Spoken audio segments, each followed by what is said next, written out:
Welcome to this presentation of the Midwest Division NPSL semifinal matchup between Minneapolis City SC and Duluth FC. I'm Alex Drain along with Fletcher. How are you doing today? It's going to be a really long day, really important day between these four teams. Right now we have NPSL North's two champions, so should be a really great game. Yep. We have these two teams, as he mentioned, both from the North Conference, the champions Minneapolis City SC, who went 10-0-4 in NPSL play, no losses. They scored 46 goals in their 14 games played by goals per game, most in any of the Midwest teams. So a high-scoring power against Duluth, who is 8-2-4 in NPSL play. So two different styles. They played twice on the season, a draw when they played in Duluth, and then a 4-2 win for Minneapolis when it was in Minneapolis.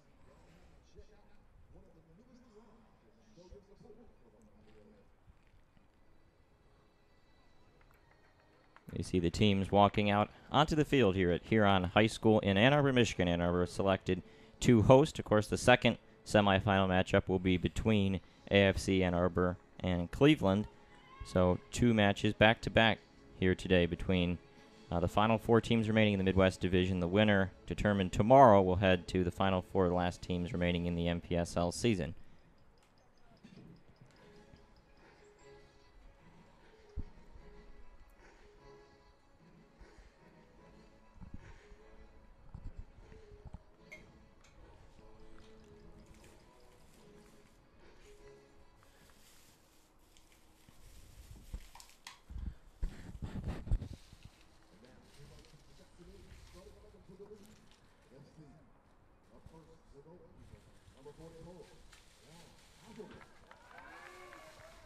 Defense number 5, Ryan Howard.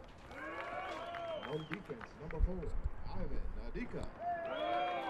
At midfield number 8, Thomas Corcoran. At midfield number 9, David Ross. At defense number 16, Julian Lacroix. At midfield number 20, Santiago Garcia Castro. At forward, number 10, Kyle Farrar. At forward, number 25, Joe Watt. On defense, number 26, Soro Wakayabayashi. And on defense, number 6, Gani Bentah. Now the starting lineup from Minneapolis City Soccer Club. The goalkeeper, number 1, Matt Elder. On defense, number 2, Aaron Olsen. On defense, number 3, Mark Haight. On defense, number 5, Miles Norville. At forward, number 10, Whitney Brown. At midfield, number 12, Will Kidd. At midfield, number 17, Abdallah Ba. On defense, number 18, Trey Benhart. At midfield, number 19, Juan Lewis. At midfield, number 23, Sekou Krama.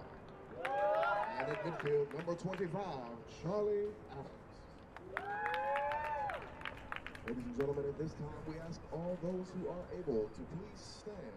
Gentlemen, please remove your caps as we play the national anthem.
All right, with the national anthem and starting lineups out of the way, just a few minutes from kickoff, what are your keys to the game here today?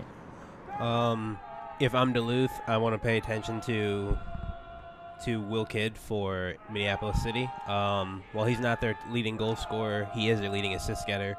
He kind of starts everything for him in the middle and on the wings.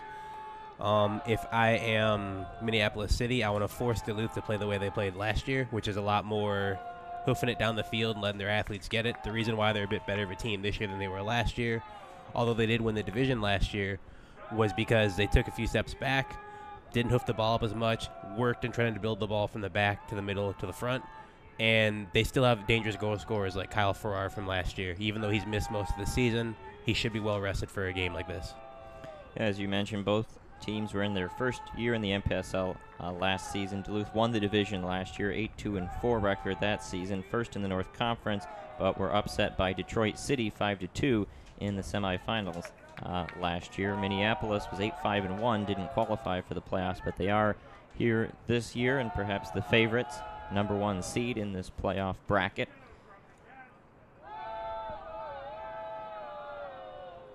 You can hear some fans have traveled out to Ann Arbor. Looks like mostly Minneapolis City fans, pretty vocal contingent. An otherwise decently sparse crowd, but we do have a Duluth fan right in front of us down in the front row, so some supporters on both sides. A little bit of a haul to get out here from Minnesota.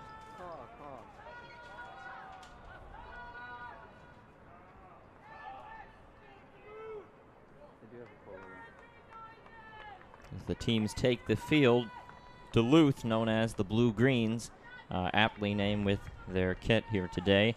Minneapolis City will be in the whites, the Crows, as they're known.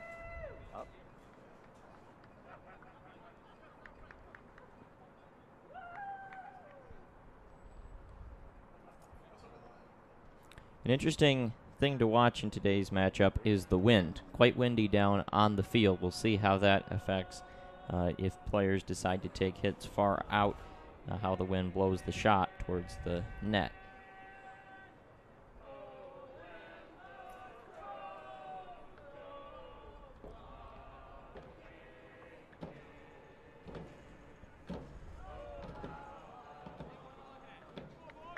Looks like we have a slight medical break over on the side for Minneapolis City. Trainer looks like dealing with the eye of Minneapolis City. Number 17, Abdallah Ba. Referee's walking over now to see what's going on.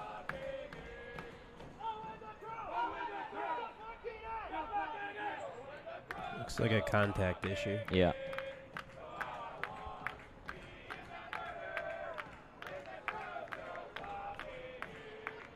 A group of crows is called a murder.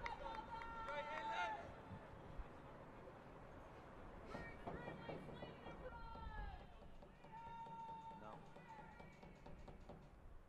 Wow. That's aggressive. It is kind of.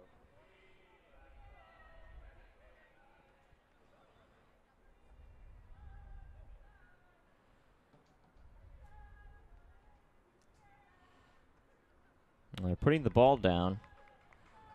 We're still waiting on Ba. They might just start the match. It looks like they will.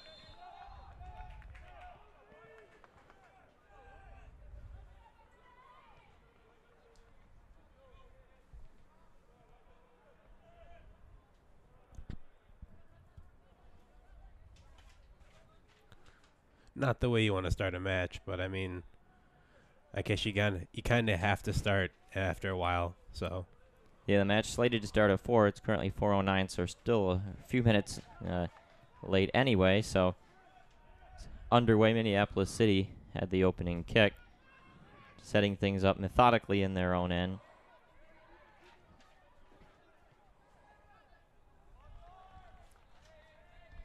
That pass a little too far. It'll be a throw in. McGarity just couldn't connect there with Brown.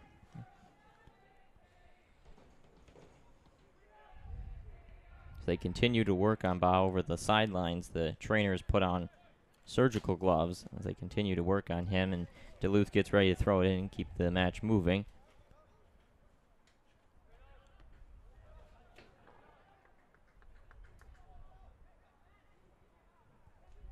Blue Greens will play it back to the keeper.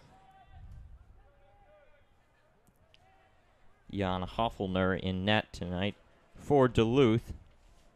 Matt Elder in net for Minneapolis City.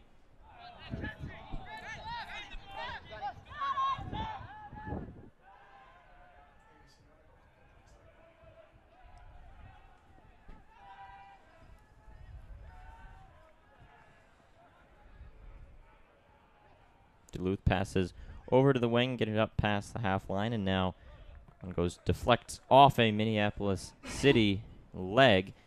They're signaling, but perhaps will be going the other way, but it'll be a throw-in for Duluth in the offensive end. A little sleepy opening. We enter the 3rd minute of play.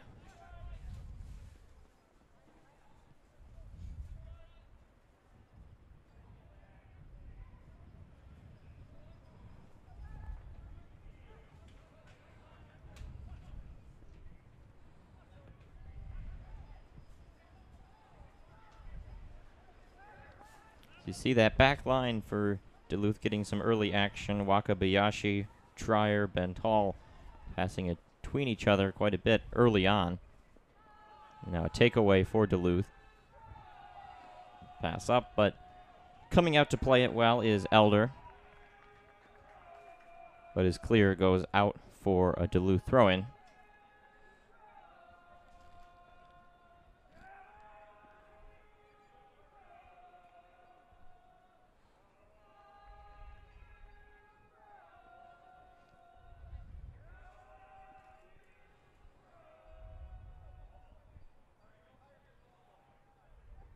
And it looks like they had trouble getting that ball. Went way under the bleachers here at Huron High School. Had to dig it out slowly. There's not a lot of flow so far in this one. Wakabayashi's got it. Passes it back across as, again, Duluth trying to just set something up a long diagonal pass. And just a little too far for the connection of Rice streaking down the left wing for Duluth, and so we'll go to a Minneapolis throw-in. The Crows still playing with only 10 men as they continue to have medical issues with Ba.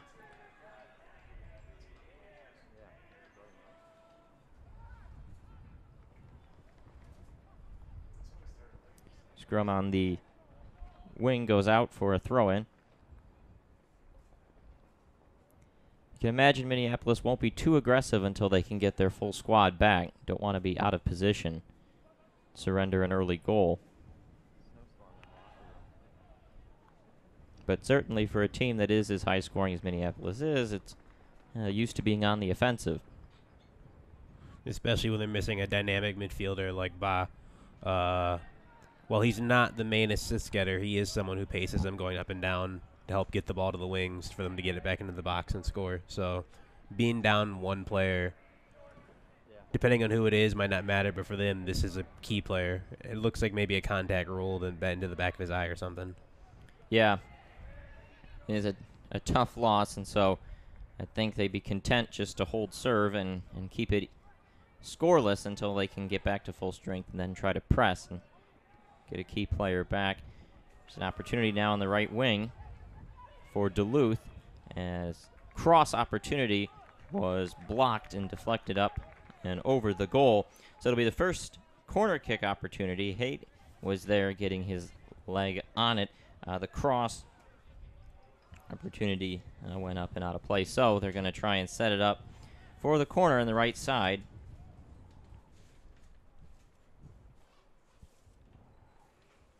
That'll be Duluth number 25. Joe Watt looks like he'll be the one taking it. He's standing over in the corner. We'll see how Duluth sets up their corner attack.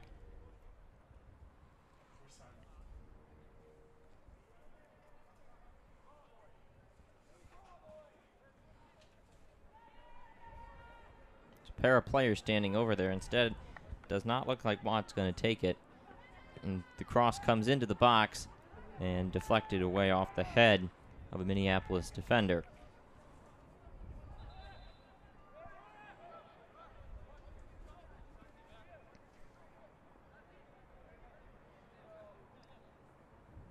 See Duluth being aggressive here, pulling all their defenders up, perhaps trying to produce an early momentum swing of a goal, take advantage of a short-handed opponent. That one goes up off the crossbar, and it's going to be waved off for an offsides. Yeah, scary moment for City. You kind of got to hope that Bogaset gets that contact in real soon. Yeah, that was not a good-looking play. That throw-in came way overhead, and then right an opportunity out in front, shot one off the crossbar, and then the putback did enter the net, but the linesman all over that waved it off for an offsides. Long stretch pass that goes up the pitch, and now cutting into the middle for Minneapolis is Brown, and leaves it back for Norville. At what point do they just put another player in? Norville with a long chip down the left wing, aiming to try and connect with the streaking Haight, but unable to find him. Duluth quickly takes it away, and will play it between their back line as they move up the pitch.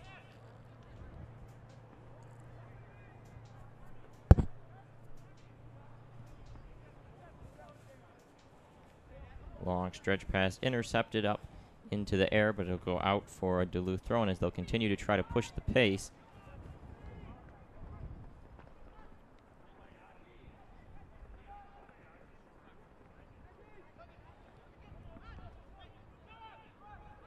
Careful passing, and that's the key when you are a man up, and you can just try to play keep away between your players. And now they get it into the offensive end, trying to turn around with it. But then harassed from behind, and a nice takeaway pass over to Brown. Now Minneapolis will try to run up the field, take advantage of an overextended Duluth attack. Brown cuts to the middle, and now is going to play it up, but a nice job to cut it off by Duluth, clear it out, and get it up to Kathuria before it is promptly taken away. Minneapolis pass over on the left wing, dribbles into the middle, lays it behind, nice fancy play.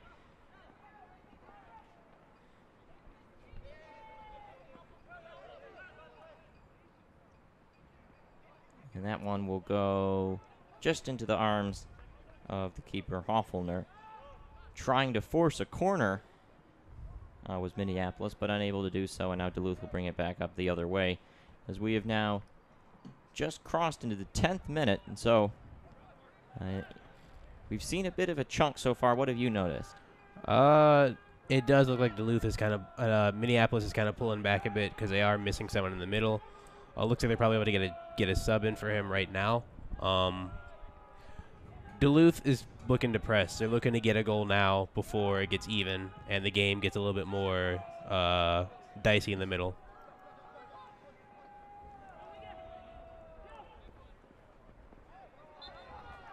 The play whistled offsides. Juan Kobayashi has crept past the Minneapolis back line a little too much.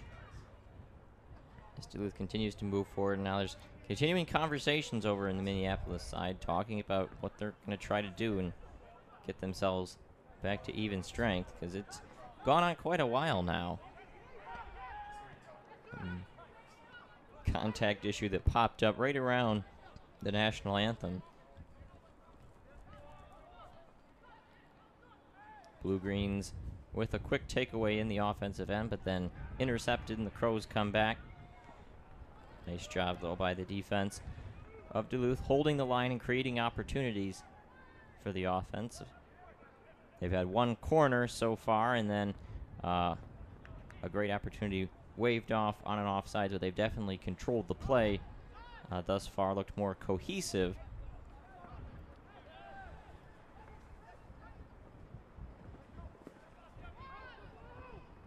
Just dribbling right through the Minneapolis defense, but a little bit of miscommunication there by Duluth. Watt one and wasn't in the right spot as expected to be.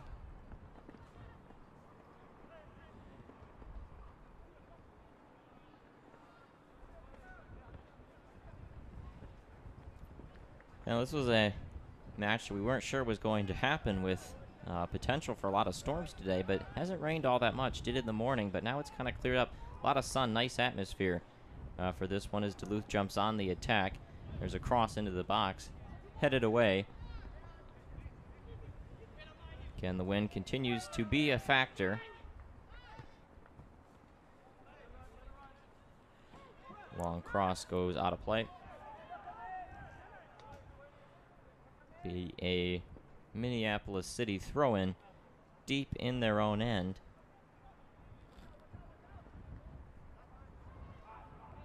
Duluth with an opportunity now in the offensive zone. Dribbling to the side and a big shot across, but an easy save for Elder.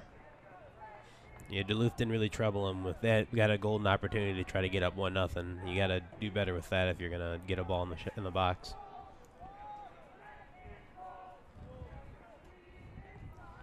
We saw just a second ago down on the sideline, Minneapolis just had a player suit up, put on jersey, looked like Martin Brown Jr., put on the number 11 shirt, but no indication for a switch so far. This back line's now got it for Minneapolis. Benhart. Pass up.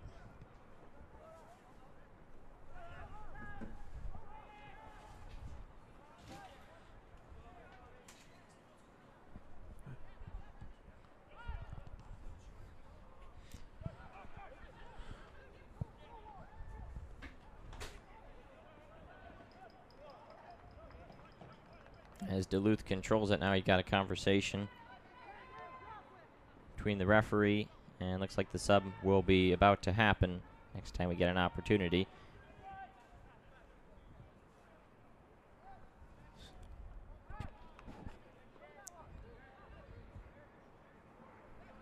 Elder tosses ball over, and it's held by Haight. Long pass up, just a little too far over the head, but now a quick takeaway here by Minneapolis. A nice opportunity, just didn't get a good hit, and it just dribbled up. Hoffelner takes it away. Garcia, McGarity with that opportunity for the Crows.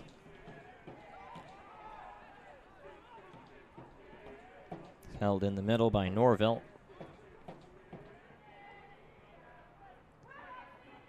Sends it up to the midline. They continue to try to get something set up. Now over to Haight on the left wing. He sends it back farther down. Minneapolis in no hurry at all. Don't want to get overextended and just waiting for their opportunity to finally get their sub in and return to the normal 11 men.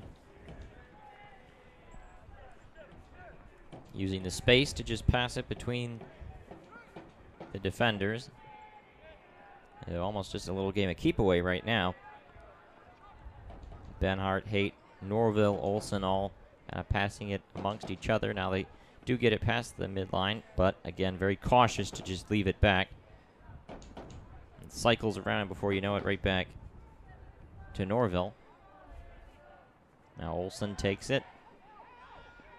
And he's going to dribble up, and here's an opportunity. Streaking through the middle is Olsen.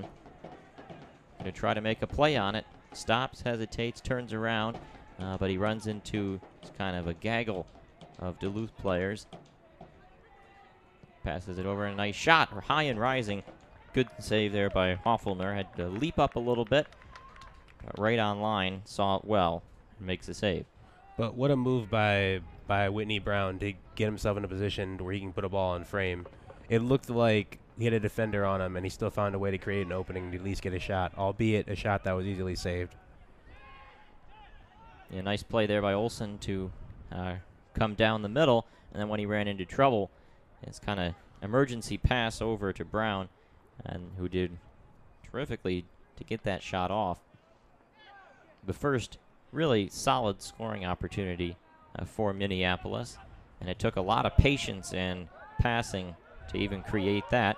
Now they've got a lot of space to work with. Streaking up the middle is McGarity, and he slows it down, cuts over to the right side, and he cannot get past the defense. That's a nice play there by the Duluth back line to stifle his rush. He had space to work with and was looking to move over to his right. There's a long streaking pass. Here's an opportunity for Duluth, right in, a shot, and it's in! And all the Minneapolis players furious at the line judge. They all indicated that that was offsides, but no indication, and it looks like a good goal.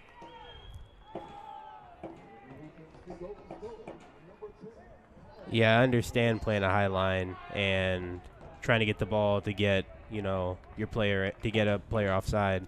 But if the ref doesn't call, you still got to chase the guy down. That they put Elder on an island that typically the forward always scores. And a forward like Kyle Farrar, who last year I think had 16, 17 goals, you can't give him chances like that to run at your goalie like that. Yeah, that was certainly an interesting one, because when Farrar slipped past the defense, they just stopped running and basically just hoped that the lines judge would bail them out.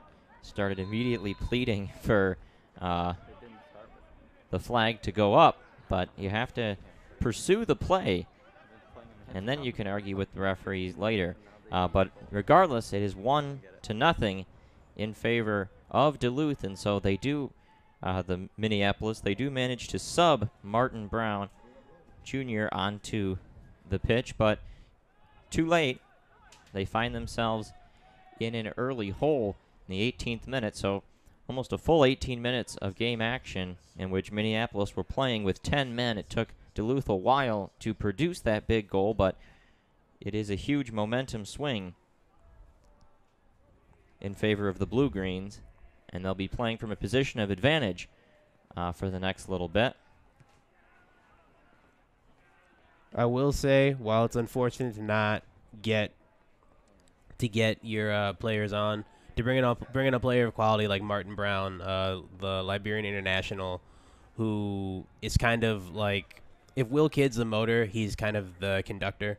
He's the one who puts everyone in their place. Tied for lead in goals scored. Typically has a way to create, and he's a set piece specialist. They get a free kick and get something on the line, he should be able to put someone on frame.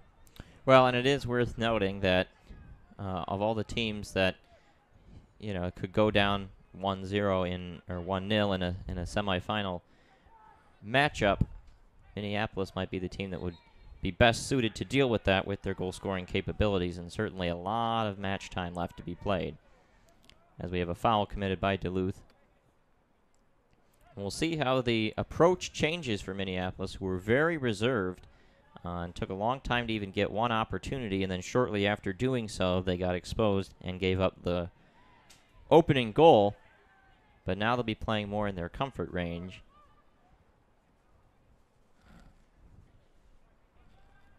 There's certainly no reason to be overeager with so much time on the clock.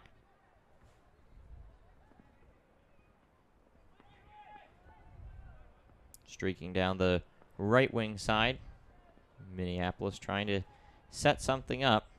Pass into the middle. Martin Brown played it over to McGarity. McGarity tried to get it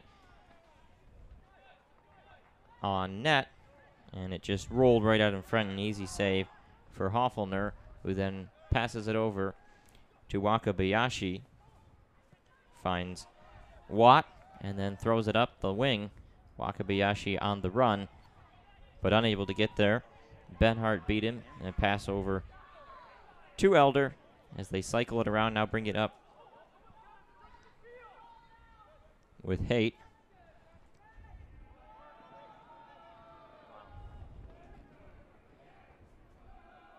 Little chip into the box, unable to find anything, but then it falls immediately to the feet of Adams. Passes over into the middle. An opportunity there, quickly lost. And here's one off the head, but it rolls quickly to Elder. We're told now that what we thought was a contact issue for Ba was actually a nose ring, and that they could not get it out of his nose, and violated a jewelry rule, and he was unable to start for that reason. Very odd situation there. Yeah, I don't think I've ever heard a team have to start a player down because of a nose ring. That's I don't know. I don't know. Maybe he's had it in there for a while and it just can't come out, you know, but Definitely unusual.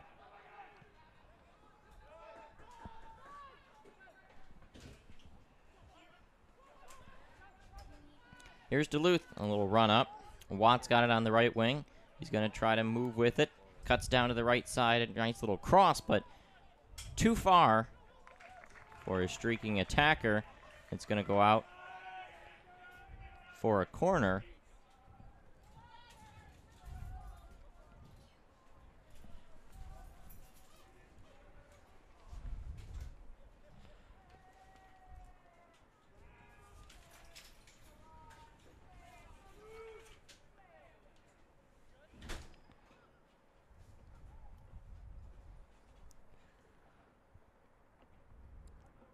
So this will be Duluth's second corner of the match. This one comes a little too far.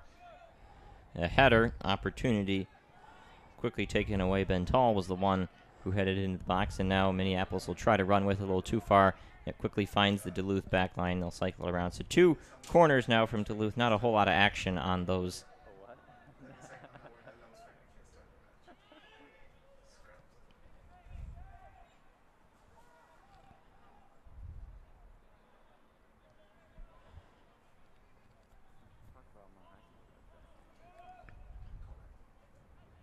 Mini opportunity for Duluth. Quickly finds the feet of Elder, whose pass to his defender is a little too far. Goes out of play for a Duluth throw-in.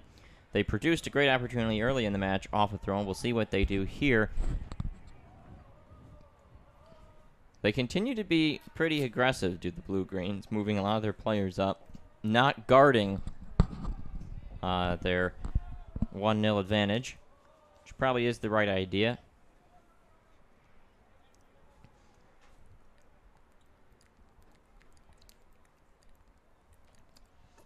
Will be Wakabayashi taking the throw-in. Ball comes free for him, gets it off the foot of a Minneapolis player, but then his center quickly taken away and cleared all the way back down the pitch by Minneapolis, who still really haven't had a lot of opportunities. They've definitely, even since getting back to full strength, have kind of been discombobulated a little bit.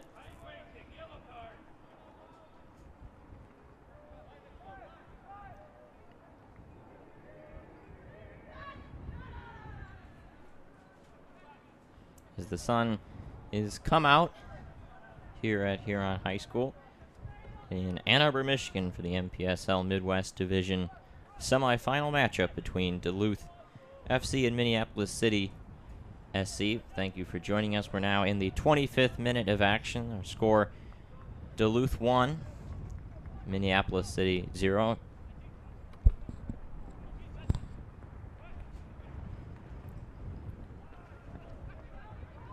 Comes Minneapolis City, a little run up, but trying to find Brown on the wing. The pass went too high, right into the arms of Hofffelner. Duluth has to like where they are right now with the early advantage and continue to control play, and there's a strong challenge knocking down Garcia Castro. A header there from Haight.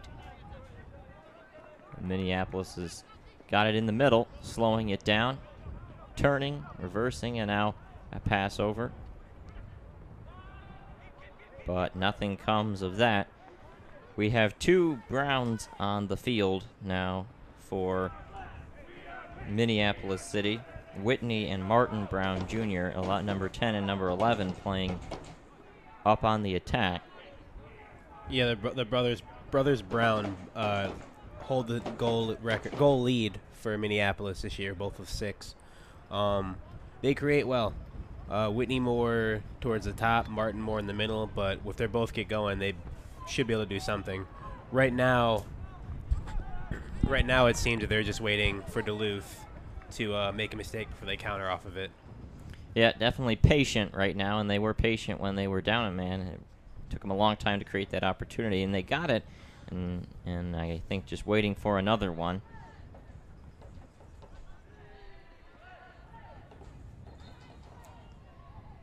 A little too physical, and the whistle blown there. It's been a pretty clean match so far. Not too many whistles, not too many fouls, which is always nice to see. 2 corners, but play has been pretty smooth after a bit of a choppy start. Yeah. Dude, I feel like Stanley against either of these forwards is not even going to be a competition. These guys. Again, a mini run there by Minneapolis City. Quickly finds the feet of Hoffelner. The keeper picks it up and just a slow roll to his back line. Pass over into the middle to Cathuria. Leaves it back. As Duluth waits to get set up for another attack.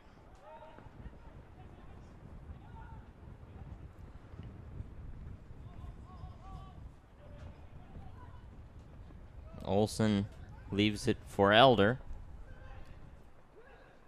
Gets it back to Olsen.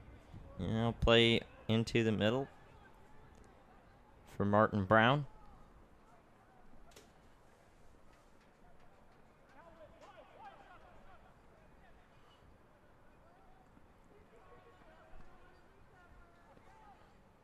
Good move. Yeah, McGarity, another nice run into the middle. They just get to that final third, and just something happens where the ball comes off their foot. Definitely been bogged down. They've been able to move up, but just unable to get past the back line.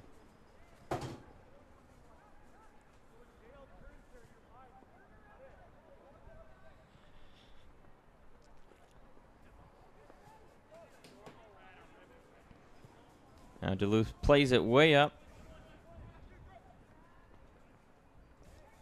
but just a little too far for a clean connection. A nice challenge there to bring it away, but a little too fancy, leaving it behind. Quick takeaway, and now over on the wing. Too far. Rolls out of play. A quick throw in from Haight.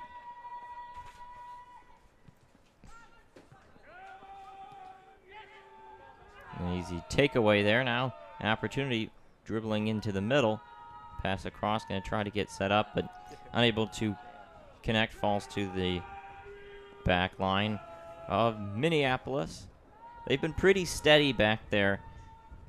Got blown up one time as a striker slipped past. I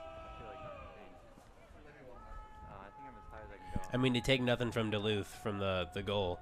I mean, Farrar did what you're supposed to do as a forward. You're supposed to sit on the back line, make your run, and make the ref decide if it's offsides or not. And ref decided it wasn't. Team stopped playing. He put the ball in the net. Yeah, that goal came in the 18th minute. Those first 18 played 11 to 10, and then the sub-in occurred immediately after the goal. And we've been playing at this 1-0 advantage since then. We just crossed into the 31st minute, so 2/3 of the way done with the first half plus stoppage.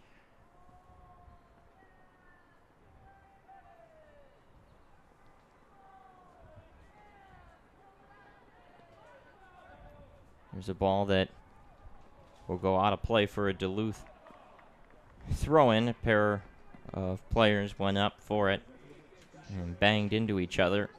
Unclear who it was off of. The referee signals it'll be for Duluth.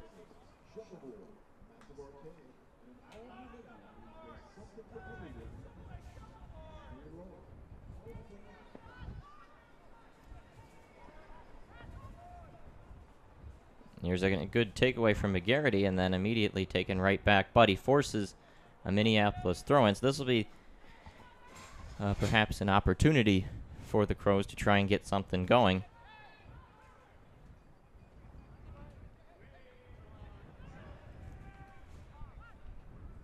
Throw-in went right to Duluth, and a nice tackle there by McGarity, goes out of bounds for another throw-in for Minneapolis, continuing to hold it on that right wing side.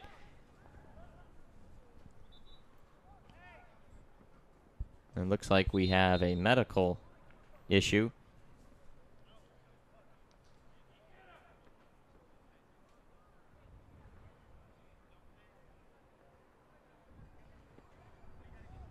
McGarity No, they can't afford to lose him. holding, Yeah, that's what it looks like his left bicep. Kind of reaching down, yeah.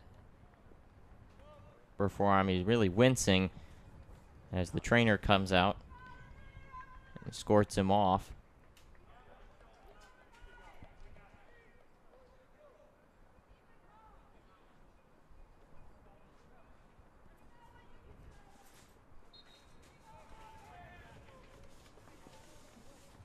He comes over and begins to speak to Adam Pribble, the Minneapolis City head coach.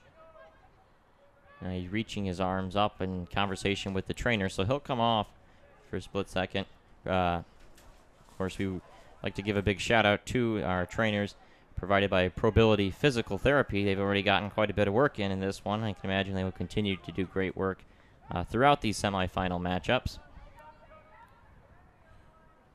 Yeah, it looks like a shoulder injury for McGarity. And so we've returned to an 11-on-10 Duluth advantage for the second time in this first half. Here's an opportunity. A shot gets deflected. Now the ball comes free. Picked up again in the offensive end. Minneapolis City threatening their first opportunity in a while. Now it falls to the feet of Brown trying to dig it out. Here's a quick shot, but seeing it all the way was Hoffelner right on line. And he blocks it down into his arms. Still a good chance there for Minneapolis.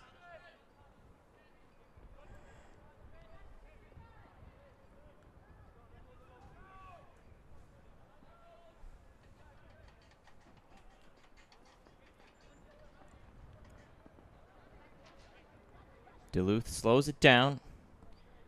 Just passing between the back line. Now, to continue to check in on McGarity, continues to talk to his head coach and to the referee.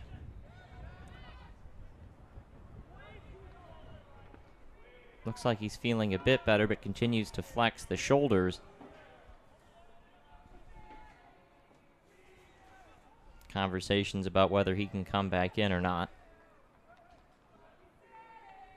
But for the time, Duluth continues to have an 11-on-10 advantage, and they bring it up into the offensive end.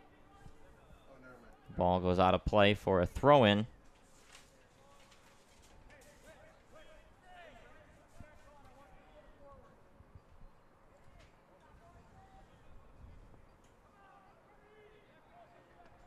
Taking their time, and now it looks like McGarity is going to check back in, which is always good to see.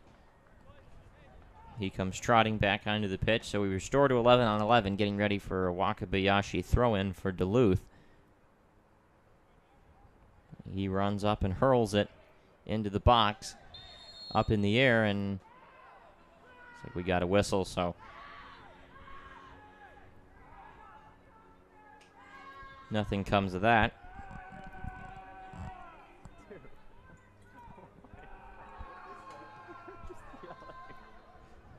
We now entered the 36th minute of action. And this will be McGarity's first chance after getting back onto the field. Wakabayashi falling down. McGarity's got an opportunity on the left wing, cutting into the middle, turns his shot, he scores! What a shot. What a move. First play back on the pitch. Brandon McGarity streaks down the left side, puts his defender on the turf, cuts to the middle, and then buries it behind Hoffelner, and we are knotted up at 1. Same thing I'll say about the Duluth goal. Wakabayashi felt that he was fouled, and he sold it easily. Duluth's defense stopped, let McGarity dribble right at them. He's a goal scorer for them. they gave him an opportunity, just like City did to Duluth, and they made him pay for it. It's 1-1 now. Yep. Brandon McGarity right back on the pitch. And he scores a goal scorer's goal.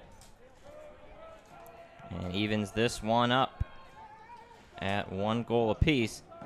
And we said that Minneapolis simply waiting for their opportunity, and their opportunity came right there with the fall of the defender, and then converts it. Here's a ball like Brown might have an opportunity for it, but Duluth just chips it back down. So we continue to be tied at 1 as we approach the end of the first half.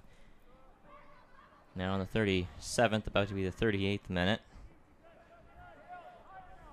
I think both these teams would be okay with 1-1.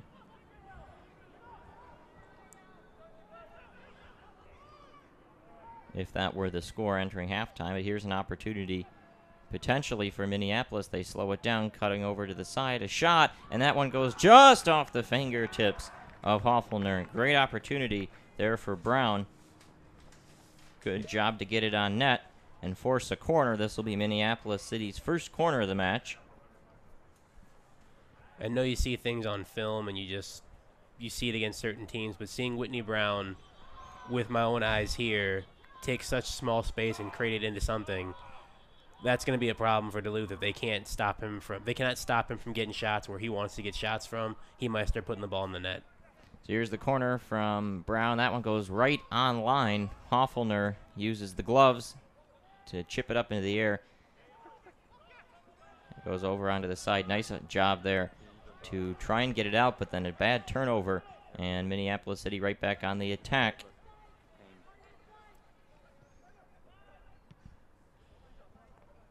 Ball goes up and out of play, so it'll be Minneapolis City's throw-in, but a ball still on the field. Grabbed a spare ball off the side while the other one was up in the air. So they slow it down. Now Haight will do the throw-in himself, but you see now Minneapolis has really gotten a bit of a shot of energy into them since that first goal. Really pressing here, trying to take an advantage into halftime. Hofffelner comes out to play that one. And he'll slow it down for Duluth, who've played pretty methodical. Pressing at times, but for the most part, content to stay back. They definitely have to be careful defensively against a team with the offensive firepower of Minneapolis City.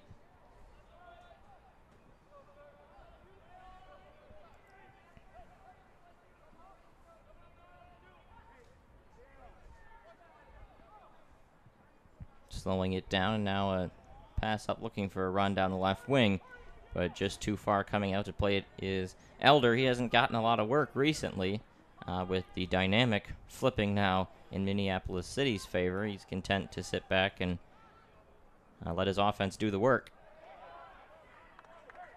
And goes out of bounds for a Minneapolis City throw-in. They continue to really control the pace right now.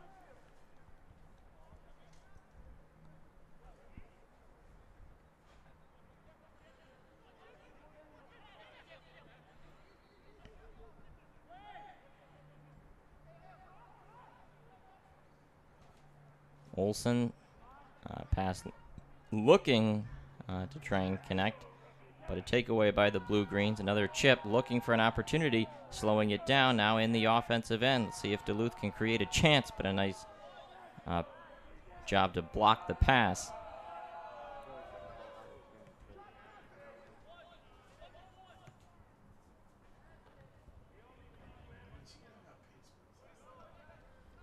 Takeaway there by Duluth, and they slow it down, leave it back to their back line. Wakabayashi, who's been a preferred throw-in man for most of this match, had it for a second. Leaves it back for a chip. They continue to be pretty slow at trying to create something. Farrar saw the ball and let it roll by him and fall to Elder. I'm not sure the dude with the pink mohawk can really talk to anyone about their hair.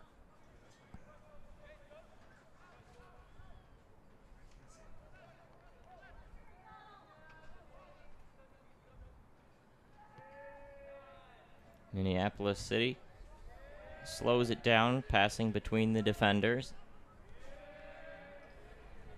Now they get it up to Whitney Brown. Passes it over to his brother. Leave it back for Olson. Refines Brown in the middle. They go over to the left wing for McGarity, who slows it down, plays it off his chest, cuts over to the middle, and a good shot. But laying down for it is Hoffelner. Gets his gloves on it and keeps this one tied at 1. Yeah, if you're a goalie, you'll take a shot from out there like that. The ones you can watch into your hands are the ones that you will live with. At least they're not getting those shots right in front of you. Yep, good job by the Duluth defenders to keep that opportunity far out, make it a little bit easier. The goalie who's started to have to face an increased volume of shots here in the last little bit, surrendering 1 goal so far in the first half. Now an opportunity and a quick takeaway by Duluth, slowing it down, cutting to the side, but swarmed by a pair of defenders just going to try to create a corner, but unable to do so. The defenders let it roll past right into the arms of Elder. That was number 13, Cathuria, with that opportunity. But sound defense from Benhard and Haight are in the right corner.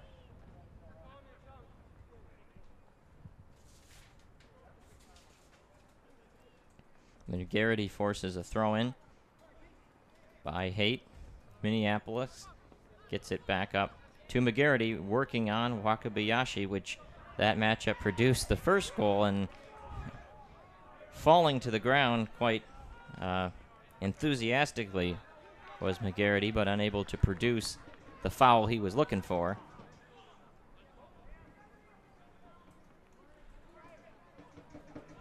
So we now enter the 44th minute.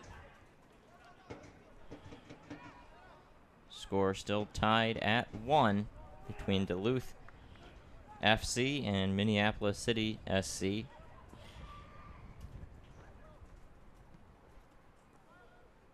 Hoffelner's long clear goes right off the head of a Minneapolis City defender. Pass across to Brown, a big high shot well over the goal, and it's going to roll close to the road, way out of the stadium. Took a big hit, but not close on that one, so it'll be a goal kick for Hoffelner, who quickly plays it to his defense.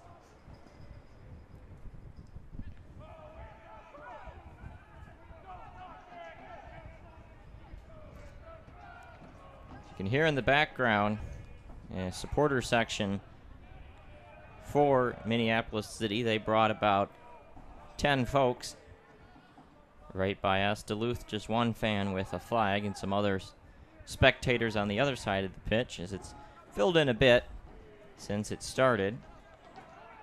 Perhaps we'll see some Ann Arbor fans start to file in the second half as we get closer to the second semifinal, the home team in action.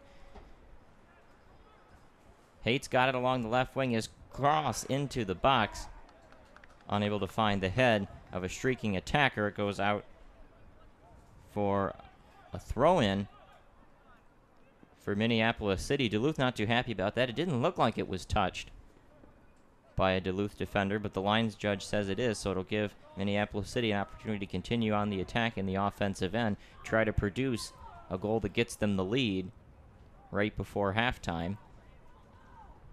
A long throw-in up in the air, and now just trying to clear it out. We've officially entered stoppage time. We'll see how much there should be. It shouldn't be too long.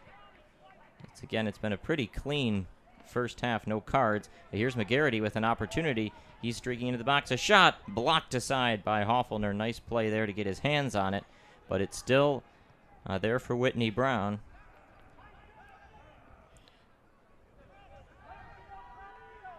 Duluth slows it down, and now just trying to get it out of their own zone as the Minneapolis attack is just swarming the Duluth defenders. They've been really the ones creating most all the pressure here in the last 15 minutes of the first half. Yeah, if I'm Duluth going into half, I'm going to try to shore up the right side of the field, because McGarity's starting to turn Wakabayashi over and over and over again, and that can't keep happening if you're going to expect to win a game. Well, there's the whistle. As we expected, not a lot of stoppage time, only about 1 minute. And with that, the first half concludes. Our score, Minneapolis City SC 1, Duluth FC 1 in this matchup between North Conference rivals in the NPSL Midwest Division semifinals here from Huron High School.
And we are back. We're getting ready for the second half between Minneapolis City SC and Duluth FC in the NPSL Midwest Division semifinal matchup. The winner to face either Ann Arbor or Cleveland in the final tomorrow.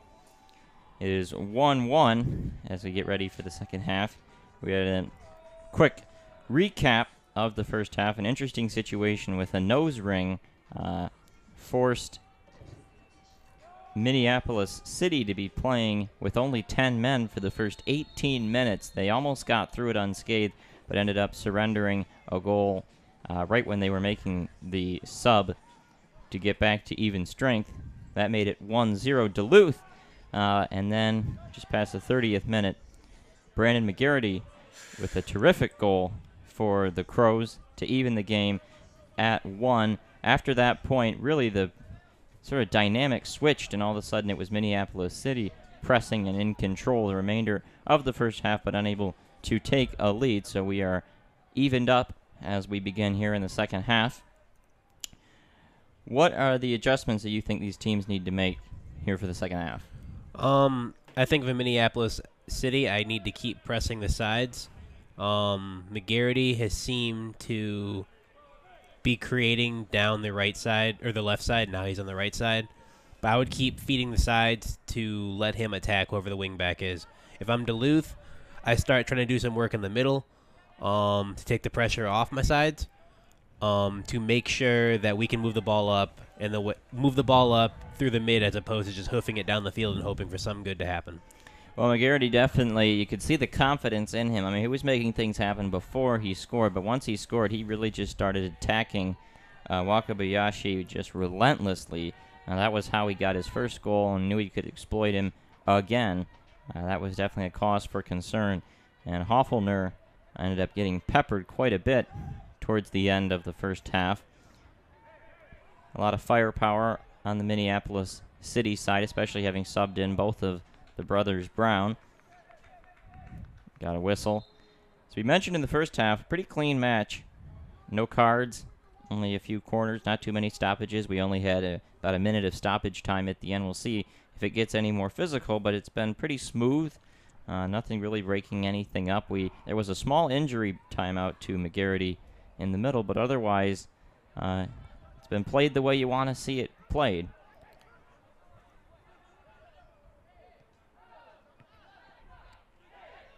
Minneapolis City in the whites, the number 1 seed in the North Conference regular season champions.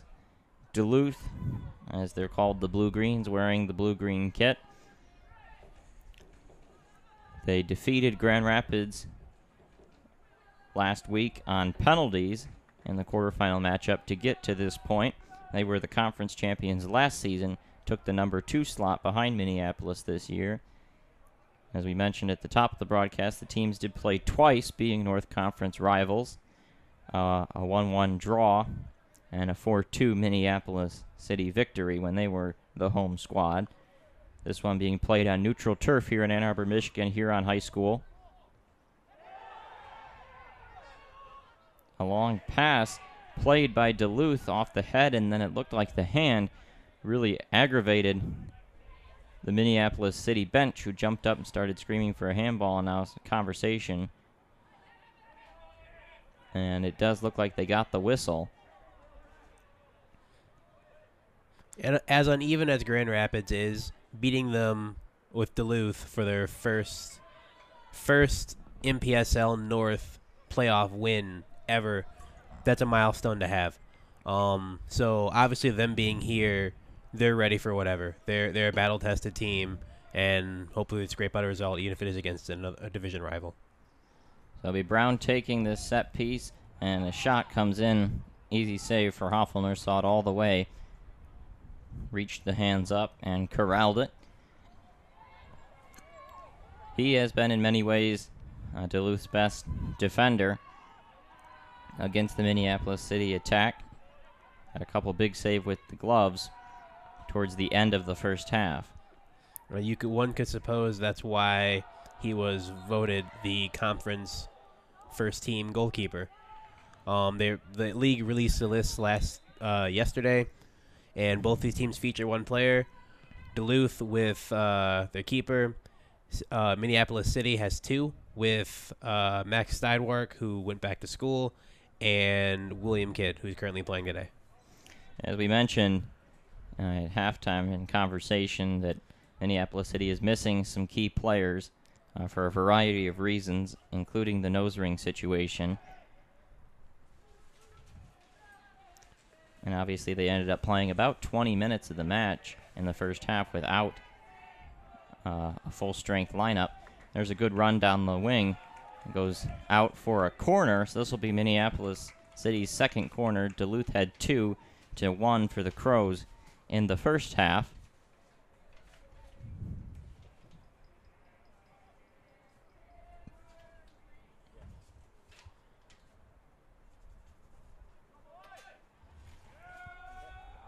Corner coming in, and it will go off the head of Duluth player to the feet of Brown. Whitney Brown crossed it into the middle, and then a header into the arms of Hoffelner, who got tripped up on his way charging out of the net once he had gotten the ball, and he wanted a foul. Isn't going to get one, and he'll just roll it up to his defense. No substitutions in the first half, at least player for player. The only one was the nose ring thing, subbing Martin Brown onto the pitch for him. But we imagine that we'll see some substitutions as the second half rolls along now in the 52nd minute of play.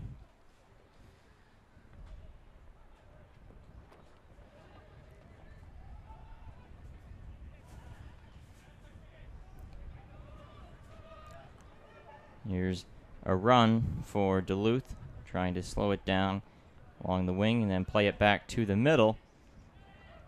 They had a few moments of pressing early on when they were with the extra man.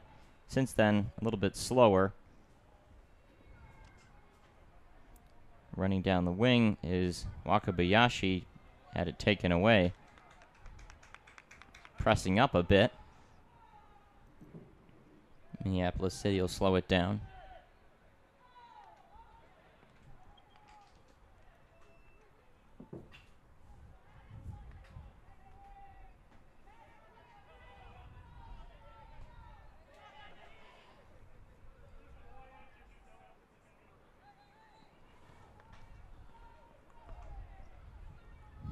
Adams played it across over for Benhart, and then leaves it back for Adams. Plays it over to the middle of Lewis. Stretch pass played by Brown. Over to Kidd. It's interesting, we talked about Kidd at the start as being such a big force in the attack for Minneapolis City, yet didn't really get a lot of mention in the first half. So pass across, Whitney Brown looking for his brother Martin. Just over his head, will roll off the end line for a goal kick.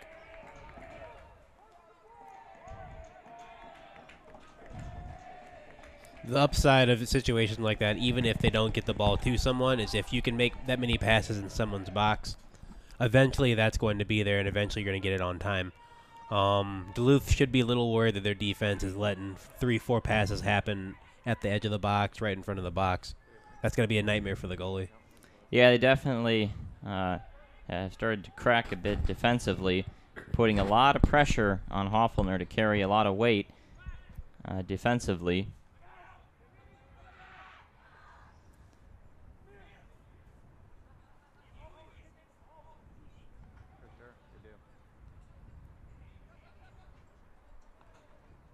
Hoffelner's got it, and he'll pass it over to his defense, and you can see an aggressive offensive attack from Minneapolis City, challenging the defenders right off the passes from the keeper, trying to create problems.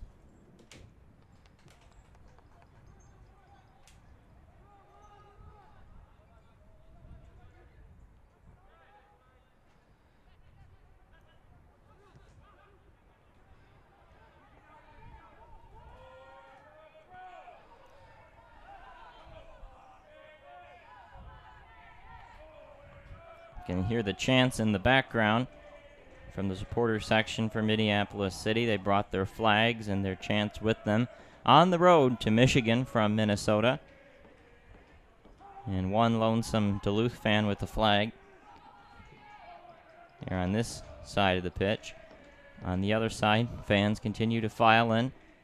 It'll probably be a bit more crowded as we get set for the second semifinal with the home team Ann Arbor playing Cleveland.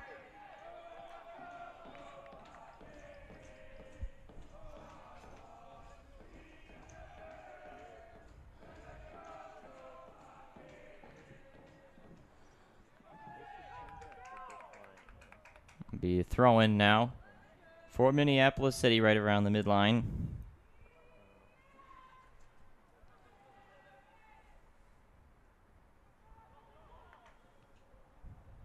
And that one will go out of play for another throw-in. Minneapolis City working their way up the wing. So we're now in the 56th minute of play. Not a whole lot of great chances in the first 10 plus of the second half, but definitely play continues to be controlled by Minneapolis City. And now we got a foul on Duluth, it looked like.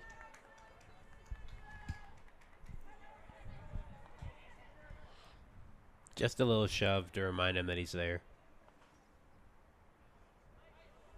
We've had one set piece opportunity for Minneapolis plus a corner here in the second half.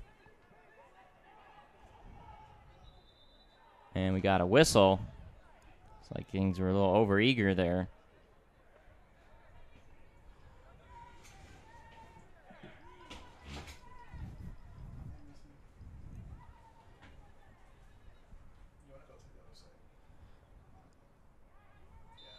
Here we get ready for the cross into the box. Goes off the feet of a Duluth defender and rolls out to the wing.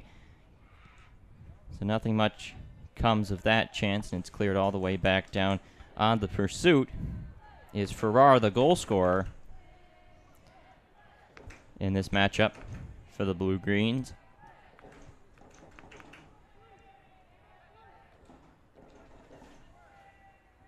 Whitney Brown with the run just lost it off his feet, and it'll roll out of play for a throw-in.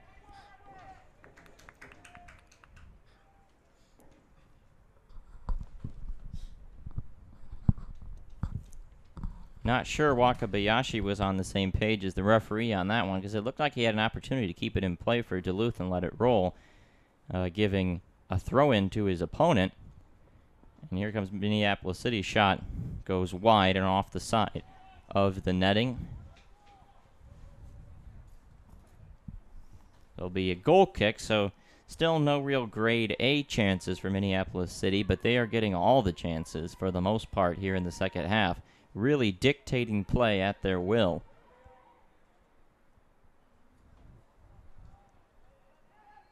Duluth hasn't really been the team controlling action since it returned to even strength for the most part. There'll be a throw-in for the Blue Greens down the wing. Presents them with an opportunity to be more aggressive if they so choose. But definitely not really wanting to bring the back line up too far.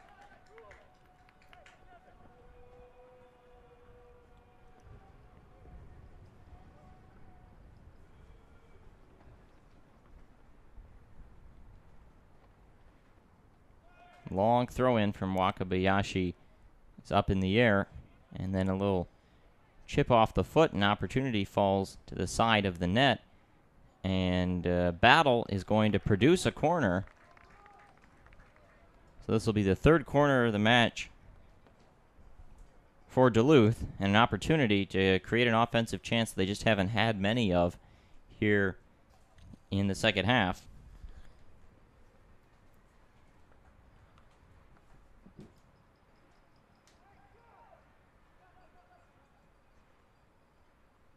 Only 5 men in the box. And the cross comes in, looking for an opportunity. Goes right out in front of the net. And then quickly knocked away. But It looked like it could potentially roll in there before getting quickly to it was a Minneapolis defender. I couldn't catch the number. It looked like it was Martin Brown.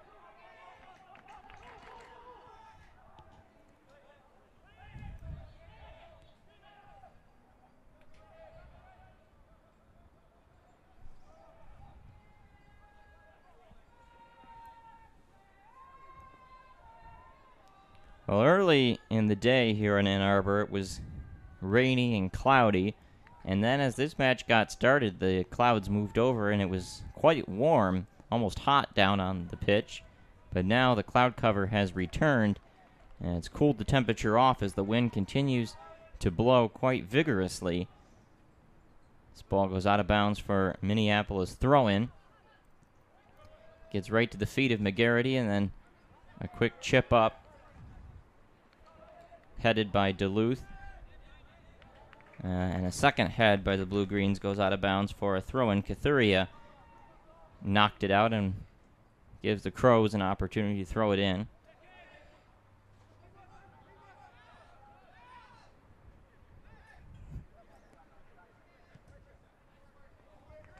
Long stretch pass falls to Brown.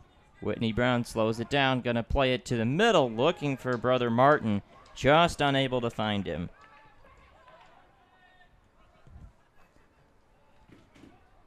There's a pass looking for Farrar, the striker for Duluth, but vacuumed up by the Minneapolis defense. That's been pretty darn good in this one, and now a nice little play. And bringing it up is Olsen. He's going to make a little run with it. Slows it down, turns around, pass into the middle.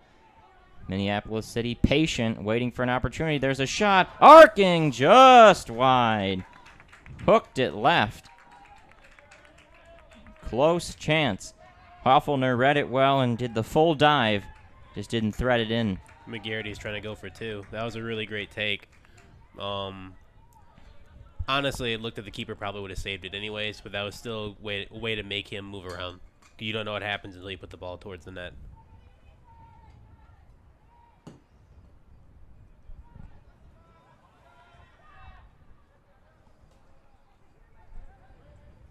We're just about to tick into the 63rd minute between these two squads, and there's a run down the wing.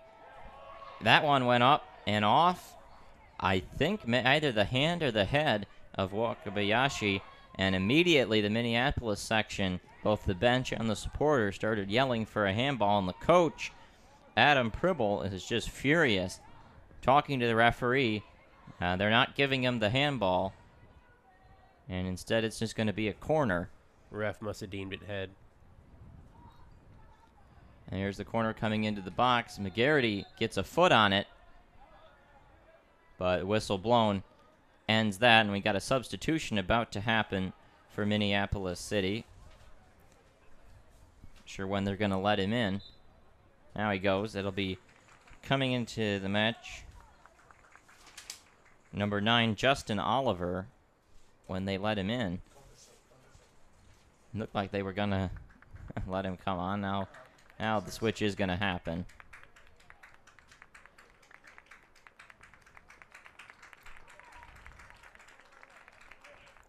Oliver's a dangerous player for him. His last game he played with them during the regular season, he scored a hat trick. Before playing for City this season, he played in the PDL for Caw Valley FC. And just decided he wanted to play a few more games closer to home. So came to Minneapolis. City had a roster spot for him. He got on. He's been producing ever since.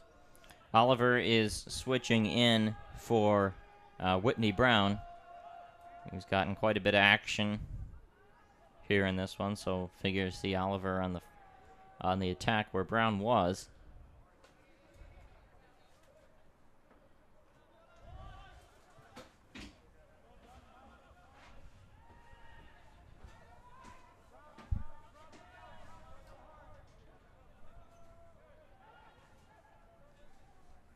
Duluth slowly passing it amongst themselves. Into the middle and off to the side. Villegas passes it to the middle to Cathuria. Garcia Castro And they try to find over on the wing, but right through the legs of Ben Tall. So it'll be Minneapolis throwing. McGarity puts it up off his leg into the air. Snatched down for a second, and then a quick takeaway by Duluth, looking for one of their few opportunities here in the second half. Nice pass across, and a shot from well out. Easy save for Elder. Yeah, it's one of those where you just hope the goalie spills it into the net for you. Pass into the middle by Duluth, slowing it down, turning on a dime, looking for an opportunity. And now they'll find Wakabayashi down the wing, slows it down, passes it back again. No one really wanting to overcommit. And Duluth very content to just lay it back, playing similarly to what Minneapolis City was doing when they were down a man. Never trying to get too overextended. Cheeky. Villegas has got it, pass into the middle, and parried aside by the Crows, and out they come the other way. Long run up to Martin Brown, but a takeaway, and Duluth picking up some sloppy passes here from the Crows, and there's a little fine for Farrar just over his head and into the arms of Elder, who read it well, came out to play it, found it in his belly, rolls it to his defender. As he showed on the goal he scored, Farrar is happy to hug that back line continuously, looking for one moment just to take a little bit of an inch in front of a Minneapolis player to break towards the net. So if I'm in the back line, I'm going to make sure he's not able to lean past me to get ahead of me. So that might require someone maybe to stay a little bit back on him. Well, there's definitely that play was constructed similarly to the goal he had, which was the opener. It's a long looping shot high into the air, easy save for Hoffelner.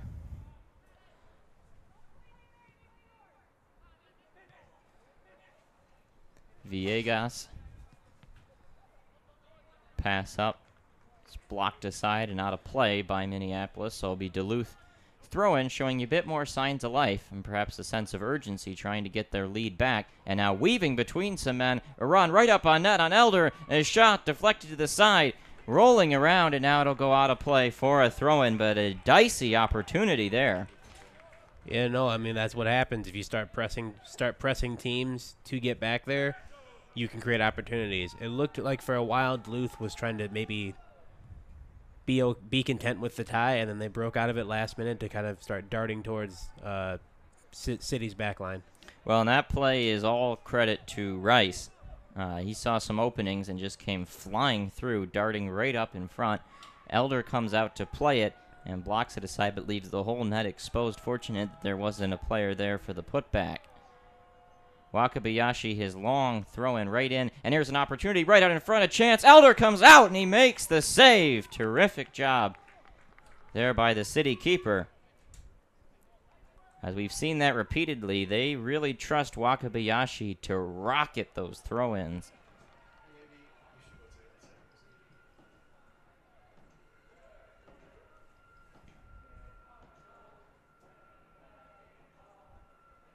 And so it'll be another corner for Duluth, their fourth of the match.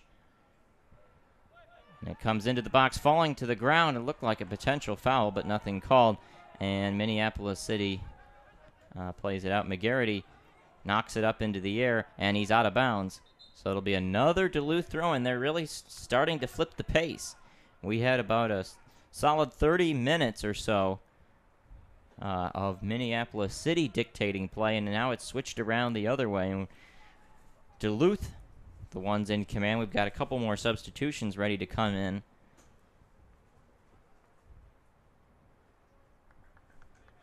For both squads. Minneapolis City with the substitution, Lionel Vang coming into the match in exchange for Lewis. And then number 14 for Duluth coming in. Trying to find that name, Nicholas Rylef. Yeah, it looked like Juan Luis for City. It looked like something happened during part of the game where he got stepped on and kind of just needed a minute.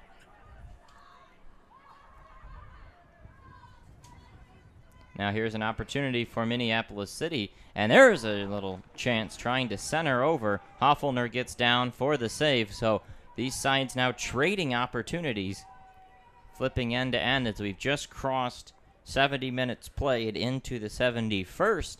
Still no goals here in the second half of action, but definitely not void of chances for both sides.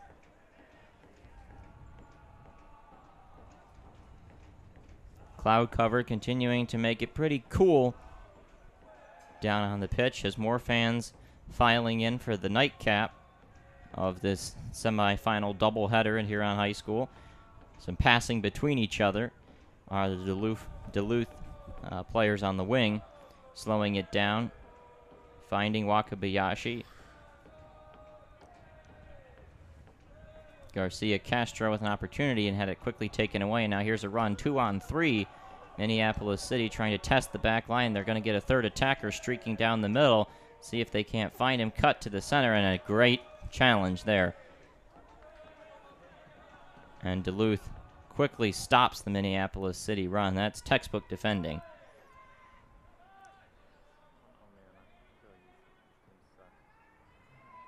Farrar with another one of his runs down the center, but unable to get to the long stretch pass before Elder came way out, gets on his knees, and makes the save.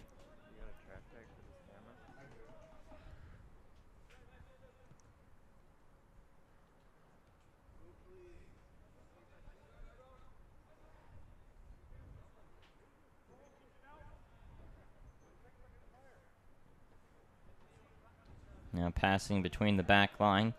Minneapolis City slowing things down.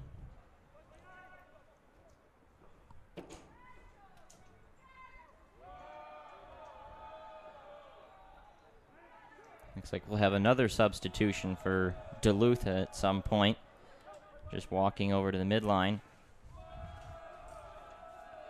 Olsen on the wing for Minneapolis City. A nice run around a defender. Now plays it to himself, going around a second defender, and now cuts over to the middle, cutting to the center.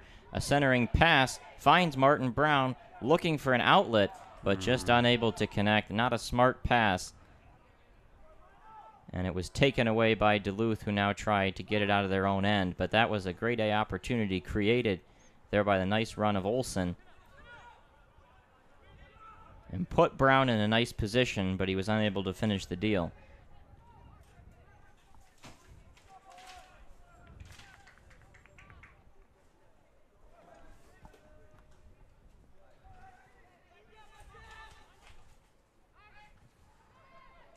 Duluth passing it between each other, finding Farrar in the center, slows it down, gives it off. Now passing down to the wing, and a center into the middle. And it comes off, and now an opportunity. They couldn't quite clear it out. Still the ball rolling, but Wakabayashi couldn't get there. First one to it was Minneapolis City. The Crows lead it the other way, but another chance in the offensive end for Duluth. We'll see if City can counter a tackle. Unable to do it first, but a second tackle is able to get it out for Duluth. Now they run it up. It's a kind of a frenetic pace right now. Both sides trading opportunities. And the tempo is really picked up. Very scary moment for City back there. Clearance did not go where it was supposed to go. And it looks like Martin Brown for Minneapolis City is limping, which is not a good sign for a player you subbed on. Yeah, definitely not what you hope. And it's going to be Aiden Hill, number 27, coming in for Duluth in exchange for, let's see the number, looks like number 13, Cathuria.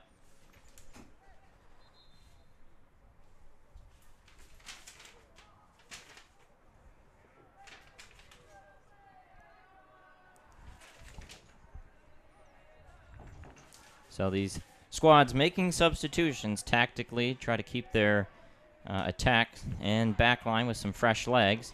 And now a takeaway there from Olsen. A nice run to step up. He continues to be a factor on that wing. Slows it down himself, looking for help, but his speed created it so that there really wasn't any. Wakabayashi is in position to head that one away. The energy of Olsen creating chances, but his attackers just aren't catching up with him on the same page. He's been working hard this half. Yeah. He's been working hard, defending, working hard, getting the ball back up, and eventually you got to think one of these has to pay off. You'd think so. Duluth's chance was taken away, pocket picked by City. That one bounced up. And then now slowly corralled. And the Crows hold things up. Now here's a chance up the middle for McGarity, trying to get a little fancy, but his dekes didn't translate. Duluth takes it away. The Blue-Greens right around the midline. Nice tackle, though, to take it away. And a second tackle, hard and physical, flipping right over, but clean. No whistle. Duluth brings it up. A nice little chip over the head of the defenders and an opportunity to run in. Elder comes out and makes a save. It was a nice outside foot pass right into the path of the player. Really nothing you can do with that if you're a defense. Well, we now are officially into the 77th minute of play, starting to get into the latter stages of the second half. Another substitution going to be underway, and it is now happening. Be number 21 for City coming on. Trying to find the number on our roster.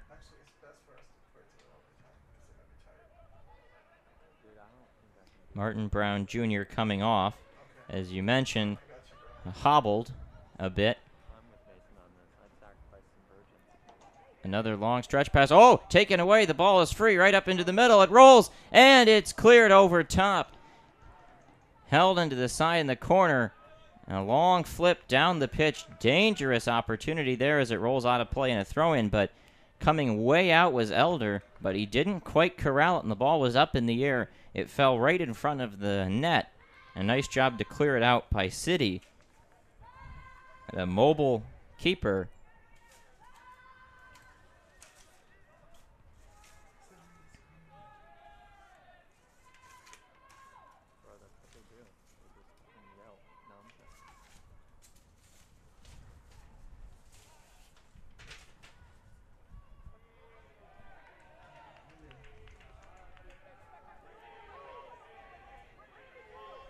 We're told the substitution 21 was Benjamin Wexler. And there's a shot. Oh, it's off the post. And that'll roll for a goal kick.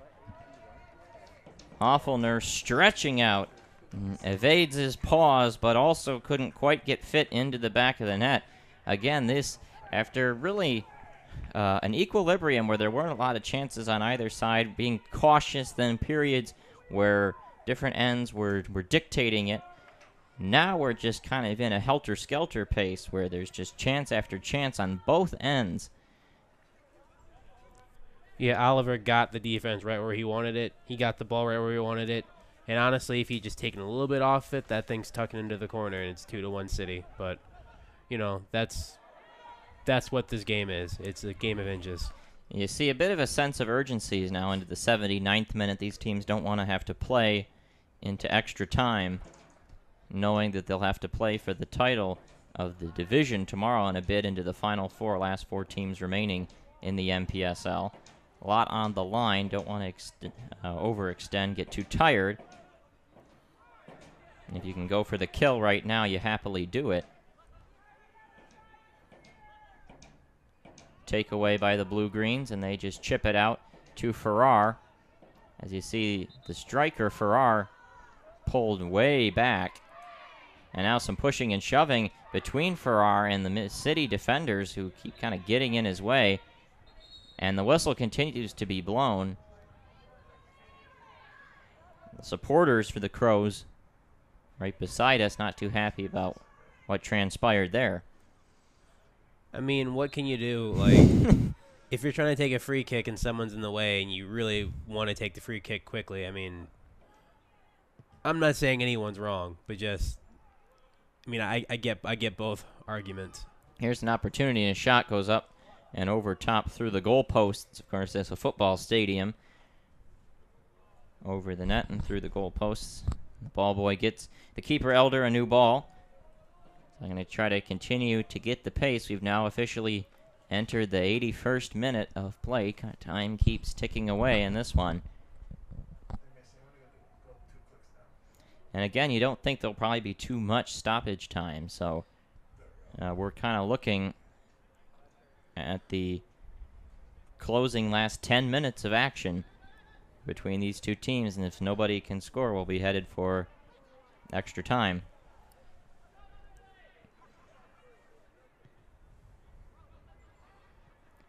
Long pass up for Olsen over his head, and it rolls out for a Duluth throw. And of course, these two teams had that one draw at a 1-1. It is currently 1-1 now, so they're familiar with this kind of close, contentious play. That one goes out. Both teams were quite strong at home, not as strong away from home. Minneapolis had 3 of their 4 draws away from home, just 1 at home. And Duluth 3-1-3 away from home. This, of course, a neutral site. A strong touch there, almost put it off the back line, but then able to save it, play it off the striker McGarity, and force a goal kick for Duluth. I mean, yeah, now you're getting towards, not to be cliche, you're getting towards gut check time to see. It's the last 9-10 minutes of regulation. You're seeing who's really have anything left in the tank. I'm sure both these teams do not want this to be decided by extra time and penalty kicks. So we'll see. Will City continue their undefeated streak? Will Duluth break it, get their first win over City this season? Should be really exciting. So roll down the wing. And it goes out. It'll be a goal kick for Elder and Minneapolis City.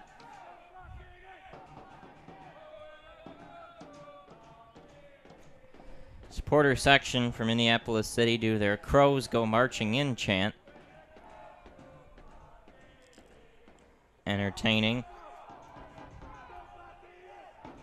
They definitely loud and animated for their number 1 seeded squad, the North Conference champions, against an in-state and in-conference rival.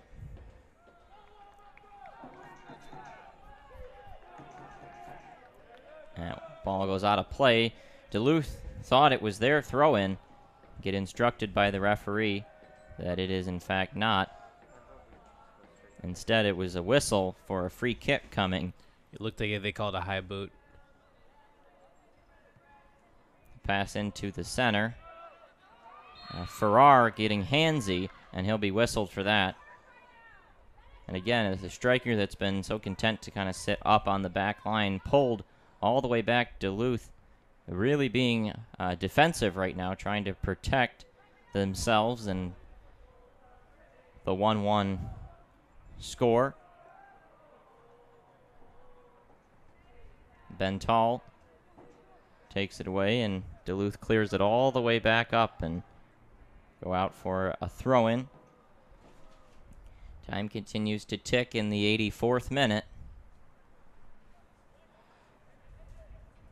The frenetic pace of a few minutes ago has slowed down a bit with a few whistles. We'll see if we resume that kind of pace or if both teams are content to take it to extra time. McGarity had it for a second, lost it. A City attacker falls to the ground, no whistle, and out comes Duluth the other way, running up the wing. An opportunity slowing down, weaving between a number of players is Rice. Well-timed slide, because he misplaced that's most likely a yellow card. Still no cards in this match as we've played almost all there is to play. Only about 5 minutes remaining plus stoppage in regulation. The team still kind of slowed down.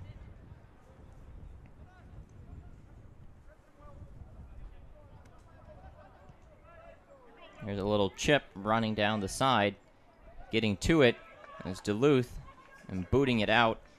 It'll be a throw-in way up in the offensive end. We'll see how aggressive Minneapolis chooses to get here, but it presents an opportunity to try to get the dagger. Adams held it, and he's going to leave it for Olsen, who's done a lot of his work right there on the wing.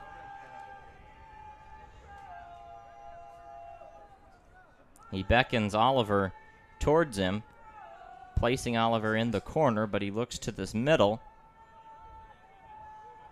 Doesn't really like any of his options, so he gets some help streaking into the middle, and a shot pulled just wide by Vang.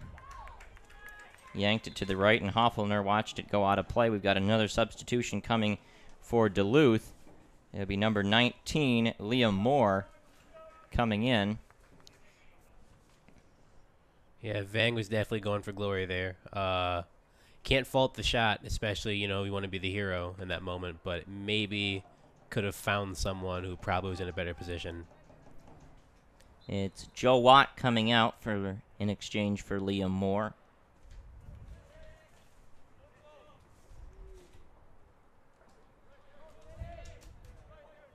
Now 3 player-for-player substitutions on each side, plus the Bob Brown nose ring switch early on. Mostly the same legs still out there.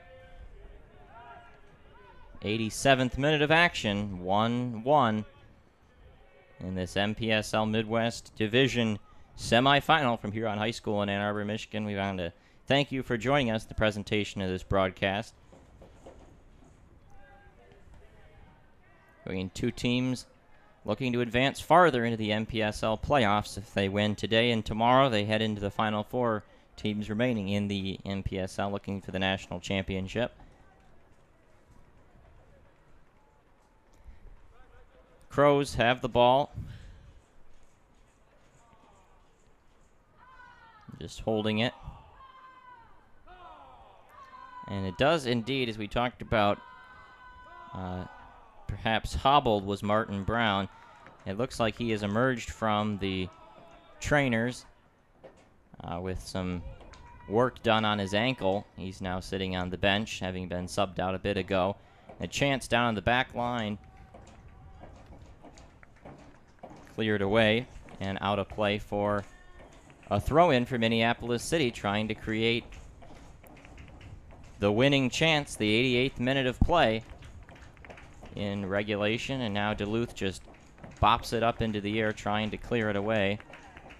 That one goes out for another throw-in. Minneapolis City continuing to press, but still not being too aggressive. Here's a shot, goes in. Hofflner hits it aside, and it will roll out for another throw-in. Hofflner has definitely gotten his leaping practice today, diving from side to side, keeping this match evened at 1 in the closing minutes of regulation. Olsen will do the throw-in.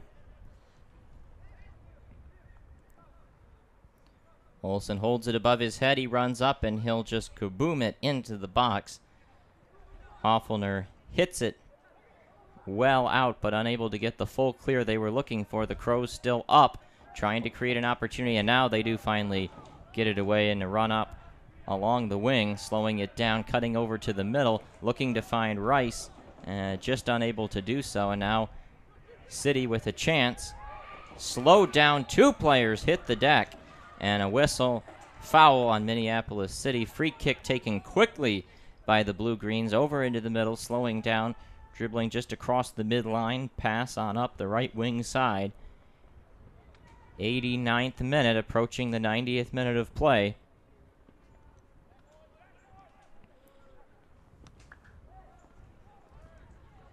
Taken away by the Crows, play it into the center, slowing down, harassed. A good challenge, producing a turnover. And Duluth just plays it to their back line, slowing things down. We have entered the 90th minute.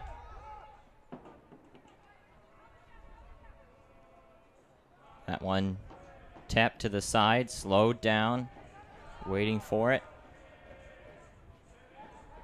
Battled cutting to the middle, and Wakabayashi's going to step right up, take it away, going to try to create an opportunity, running up well. He'll play it over to the wing, and a good takeaway by City. Not a smart pass from Wakabayashi, leaves it right there, the Crows with the takeaway. But a great challenge there and a takeaway of their own. Here comes Duluth the other way, off the left foot, finding Rice on the wing. He got a little too fancy there and lost it. Was able to still find who he was looking for. And now it's over on the side. Minneapolis thought it was out, and it wasn't. Rice falls down, but the play continues. That ball was out, but they should be thankful that the ref did not call it. And there's something going on behind the play, getting stretched out is Rice and Olsen down on the wing. And now here's an opportunity for the Crows as we have entered stoppage time officially. No indication how much it will be, but again, we don't think it'll be terribly long. Play continues. That one flipped on up. Hoffelner is going to get on over to it, bend down, corral the ball, and he'll just clear it down. Ball is still in play. And it's in play, and the Duluth players not even registering the game is going on. Not sure what was happening there. They didn't even make an effort to get to that clear, and now falling to the deck. No whistle. Play continues. These teams... They're trying to get the ball out of play for their player up top. Yeah. And just the wind caught that punt and just... And so we have an injury break. We can see Adam Pribble, the Minneapolis coach, not too pleased with the referees. And down on the play is Rice from Duluth, continuing to be looked at by our trainers. Thanks to Probilify, their great work. The trainer's been used quite a bit here today for everything from stretching the legs out, the ankles, the shoulders, the nose ring.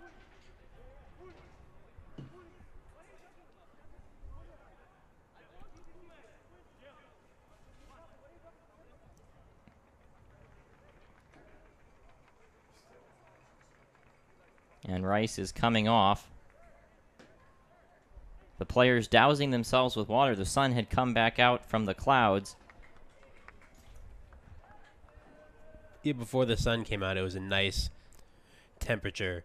When the sun comes out, it gets a little hot down there. I can only imagine if it's hot up here in the booth, how much it must be down in the field. Yeah, we got the sun coming right in through our window. And the players getting cooled down. There shouldn't be too much more game action because we are still technically in regulation in stoppage time officially.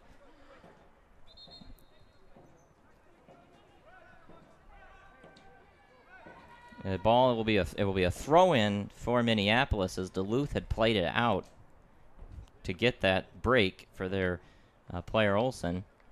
Then throws it in. Nice gesture. Giving it to Hoffelner, who methodically dribbles into the middle, picks it up into his hands to make sure McGarity scurries away. Now puts it at his feet and is long, clear all the way up the pitch. And we got a whistle coming. Minneapolis City not too happy about that. And they'll create a free kick for Duluth in the offensive end very late in regulation.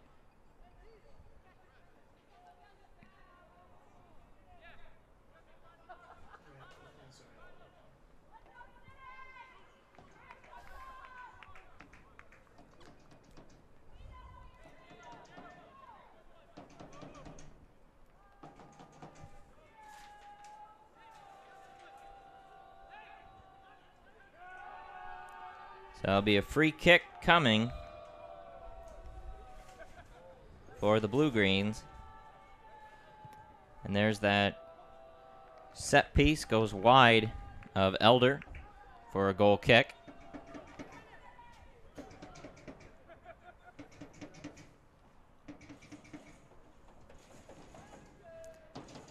pace remains decently sleepy here in stoppage time.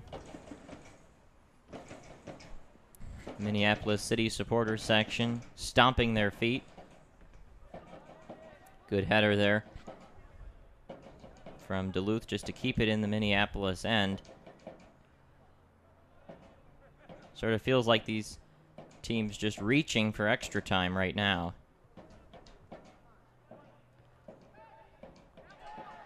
And that was off the hand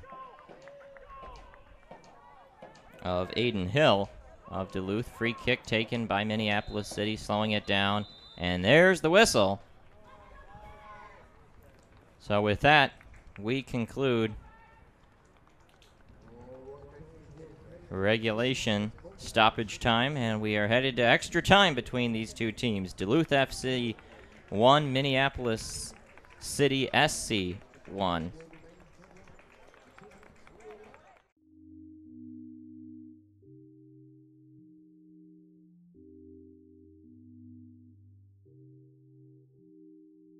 Free soccer. I mean, you typically Yep. pay to show up for 90 minutes. Getting anything extra is great.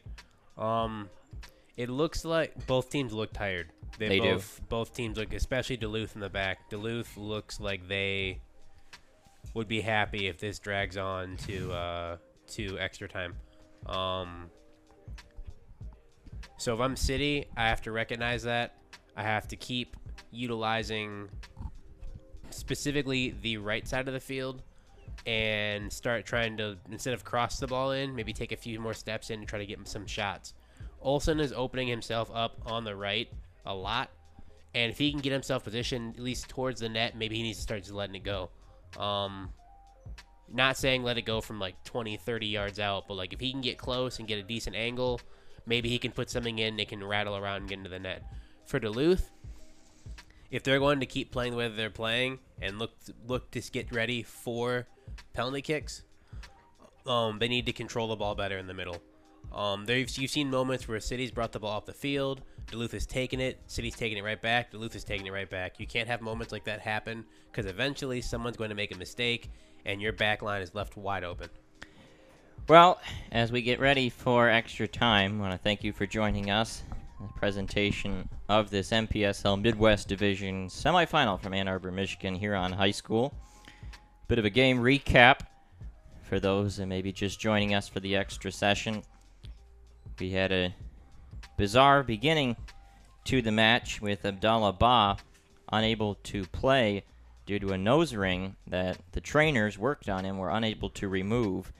That hurt his team as he was off on the side, forcing City to be shorthanded 11-10 for the first 18 minutes.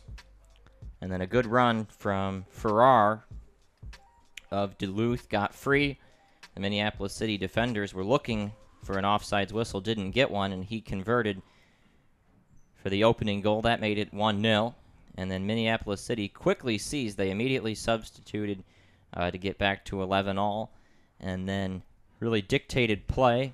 And a great run from McGarity down the wing, getting past Wakabayashi, set it up, and scored a goal scorer's goal to even it at 1. Minneapolis City then dominated the remainder of the first half, but unable to take a 2-1 lead. We took it to halftime. They continued to dictate play well into the 60th minute range, and then Duluth started getting some chances. They peppered Elder for a little bit. There was a series of play in about 5-10 minute stretch in the 75th minute range. A lot of chances on both sides. Nobody able to come up with the big goal they needed. Things slowed down a bit late in regulation. An injury to Rice slowed things down in stoppage time, but that's where we have it, a 1-1 tie, heading to extra time. The referees breaking up their huddle, heading out to the field. The huddles for both sides, Duluth and Minneapolis City, breaking.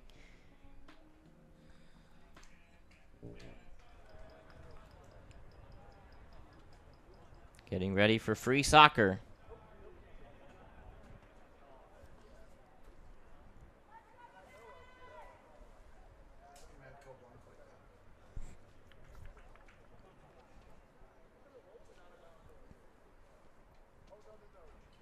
as we mentioned, a large supporter section for Minneapolis City, quite vocal, rather sparse for Duluth, and now we are starting to see our Ann Arbor fans file in for the second match.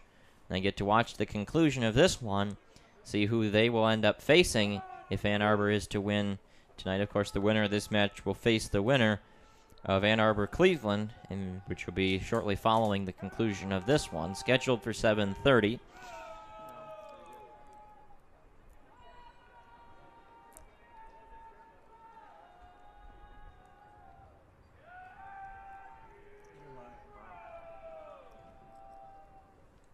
Duluth will get the kick to open extra time.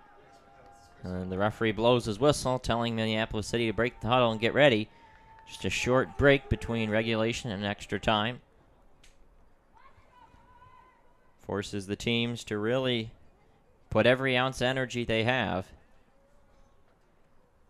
into this semifinal. And both squads, as you mentioned, look pretty tired. Winner will be forced to play again tomorrow. But you can't plan for tomorrow until you won today, so. Exactly. Have to give 110% the remainder of this match. Wakabayashi plays it up and Duluth gets going. Pass for streaking down the wing, slowing down, putting on the brakes. And now a little cross into the box, an opportunity for Duluth, a header! And grabbing it up off the bounce was Elder. As we mentioned earlier in the match, Duluth managed to get here by defeating Grand Rapids last week on penalties, so they are used to this whole penalty charade. Minneapolis, the number 1 seed, had a bye in last week's matchup. The rain is held off and allowed us to play this one. Mostly just a series of sunny and then cloudy with a steady wind.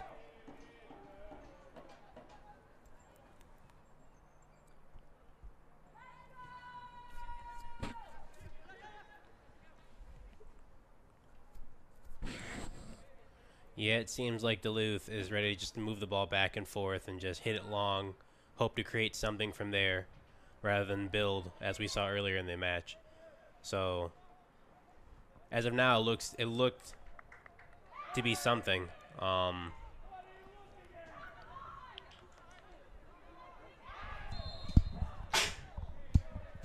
Surprisingly, still no cards in this match. There have been a few instances where I thought the ref might maybe pull a card out. So obviously he's going to let them play. Hopefully the players realize that and start playing through each other and stop kind of looking for calls back from the referee. We got a City defender down behind the play, getting to his feet. As you mentioned, looking for calls and letting him play. Both the goals that were scored were the result of players that just didn't play out the duration of the play. Wakabayashi felt he'd been fouled and just watched his man run right by him and score. And same for the City defenders, who just stood and watched for our run right by them and hoped there was offsides to bail them out. There's been few calls, and the players by now should know that.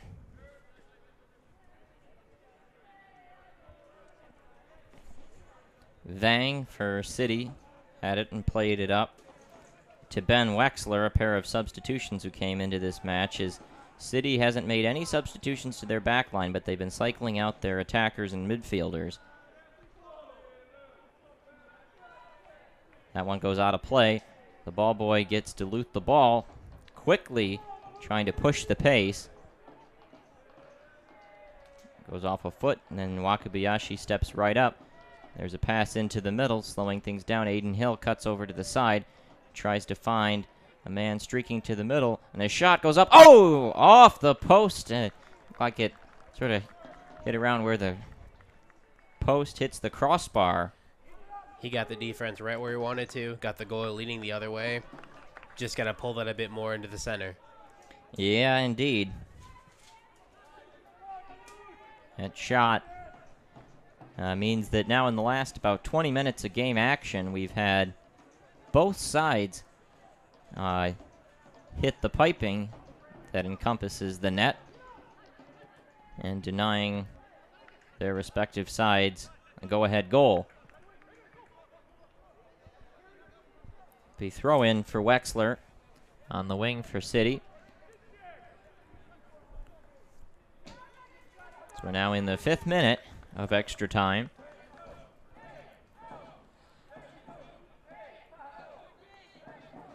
Olsen throws it in. McGarity begins a series of headers between the two squads. There's another one. 4 headers in a row before it finds the chest of a Duluth attacker, but is quickly cycled back into the defensive end for the Blue-Greens, and it rolls out. Wakabayashi, the chosen throw-in man for Duluth, is just going to do a little soft one to a midfielder before it comes over into the middle, and then a takeaway. McGarity's got it in the middle. A nice little pass. Here's an opportunity. A shot. Oh, what a save. Getting down for that one, Hofflner, with some help from his defense, denies a great look. There's your all-conference goalkeeper right there. He got down, got his hands up, got his legs out, and got something on it to knock the ball out. McGarity plays it back to the attacker on the wing, and then that one popped up into the air and out of play.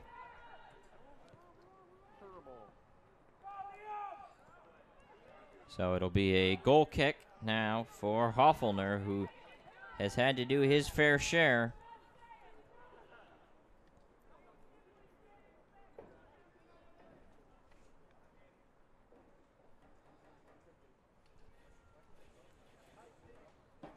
As we see below us, some people bringing some things into the locker room, perhaps for the next two teams, Ann Arbor and Cleveland, getting ready to start warming up. They can't take the pitch until this one is done. Aiden Hill with a run, and then a little chip down towards the line, and it rolls out for a goal kick. Yeah, Cleveland's team is right next to us outside the press box. Yeah, they're just watching. Always want to scout a potential foe. They'll be playing one of these two teams if they are to beat Ann Arbor in the other semifinal.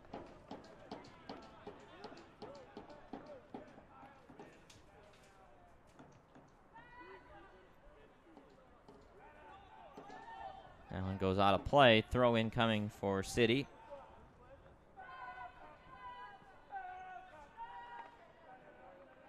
McGarity had it and lost it. Nice takeaway there. And Duluth dribbles into the middle, but trying to center it, not on the same page as the midfielder, and it falls all the way down for City. They take it away. McGarity's got it in the middle. He turns on a dime, and it is promptly taken away. There's Aiden Hill, another one of those long diagonal passes on a run, and now there's a foul coming. And this is going to be our first card of the match. It's going to come to Olsen.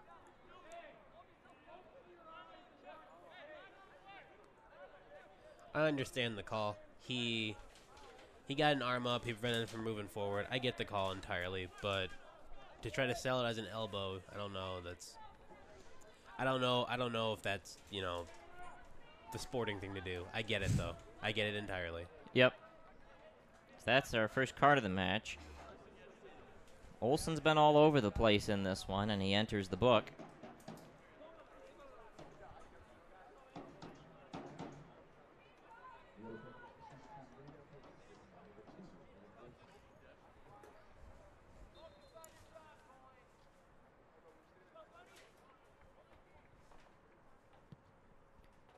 And the free kick comes right in. Easy save for Elder, who comes out and grabs it with the mitts.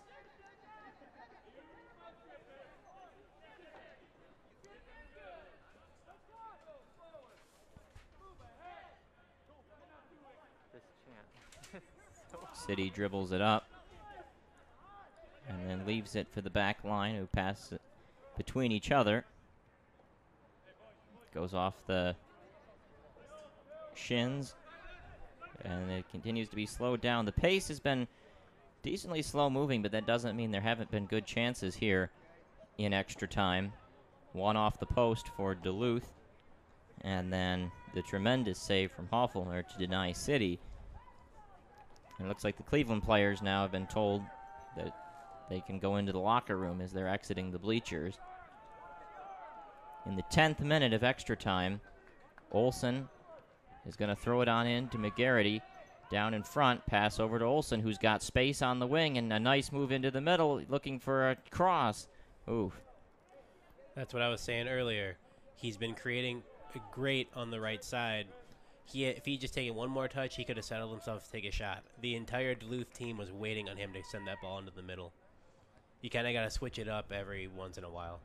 Yeah, he's been real good on that wing, but a bit too predictable, and he had the space to take the shot if he wanted it. And instead his cross found no one in particular, and so City was able to, or Duluth was able to just watch it go for their throw-in, and now they bring it up on the offensive.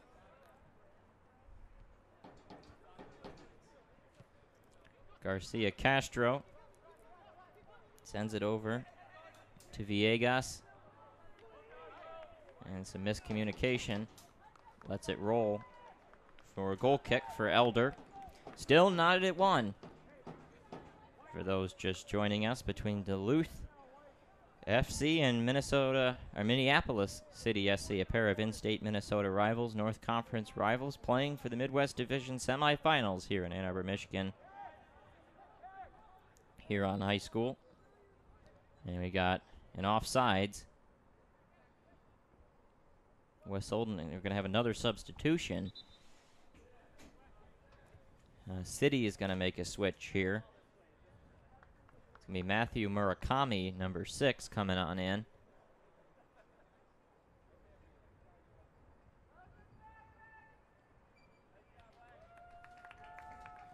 Never a good. It came in for Wexler. It's never a good sign when you send a sub in for a sub.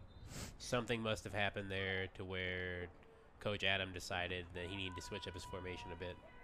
Well, that's the 4th sub for that position. You had Ba in the nose ring, gave way for Martin Brown, which then gave way for Ben Wexler, which now gives way for Murakami. So a revolving door at that position for City.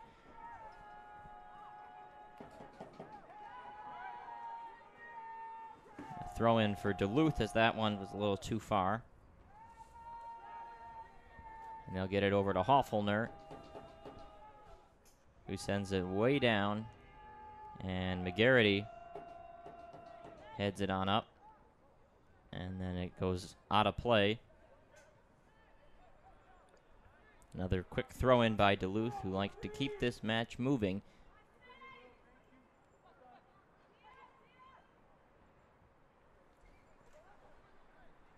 And we're now into the 13th minute of extra time, 103rd minute of total play, and that shot is deflected off the shins of a Minneapolis City defender, so it'll give Duluth their 5th corner of the match.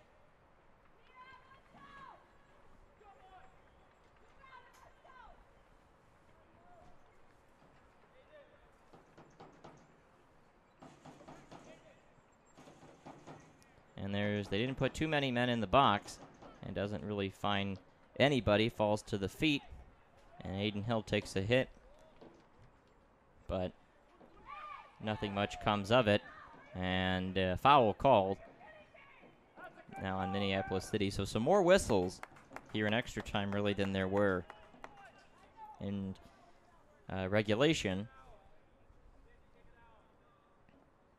And down on the play for Duluth, a player, we can't tell who it is. See if the trainers come out or not. Clutching his feet, looks like he's going to be okay. He asks for a hand. Stands on up.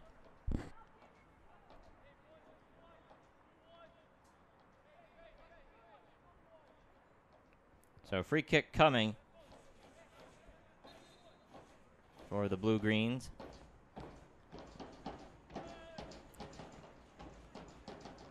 A long kick up finds the chest of Hill, who puts a high looping hit up in the air and lands in the arms of Elder, who is content just to roll it to his defender. Duluth now creating a few more of these opportunities here in the last few minutes, taking advantage of some sloppy play for Minneapolis City, some fouls, a yellow card in particular.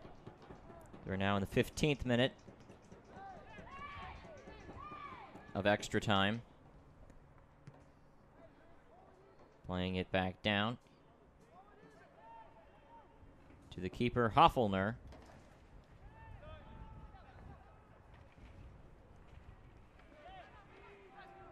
Farrar, the goal scorer for Duluth, passes it over to his midfield. Now look to an attacker running down the center.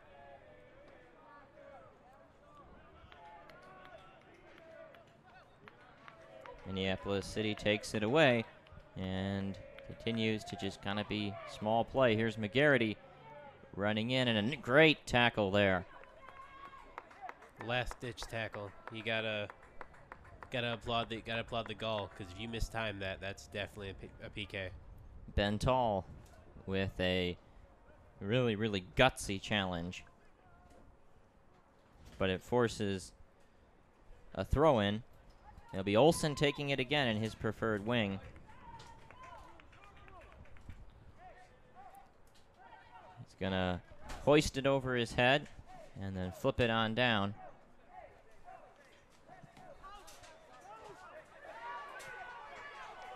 Farrar holds it, plays it into the middle. Minneapolis City wanted a call, didn't get one. Here's the ball running up for Farrar. Out comes Elder. Oh, and the ball just rolls over to the side. Farrar's going to chase it down in the corner. It's almost a carbon copy of their first goal. Yep, Elder came way out and was able to get a foot on that one and quickly scampered back into the net. And we're now officially have the 15 minutes of extra time. Oh, and there's a hard foul. That's going to be a card. The referee withdraws the yellow card from his pocket. Yeah, you kind. I understand some of the calls before being iffy. You kind of have to card someone for a play like that.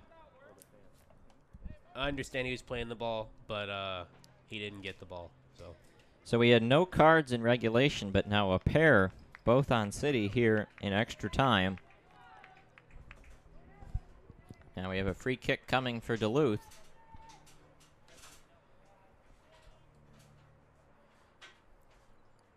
On the wing side, puts his arm up into the air, signals he's ready.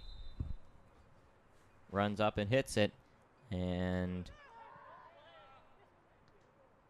doesn't really put it where he wants it to. A couple players fall down on the play. No one gets their head cleanly on it. It's cleared away. And now we have the whistle, the official half point of extra time. 105 minutes in the book. 15 more remaining. Our score still tied. Minneapolis City 1, Duluth 1.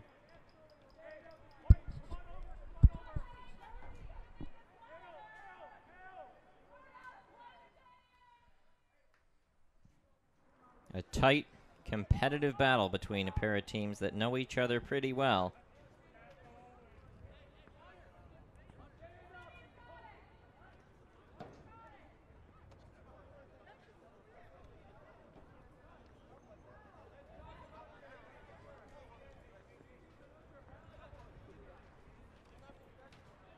Both teams coming over for a water break as the cloud cover has returned and cooled things off, and the menacing clouds above, threatening rain, which was considered a possibility for this match. It held off long enough that we were able to play it as much as we have, but it is a legitimate possibility for tonight's match, and hopefully it'll clear too, but clouds bearing rain above.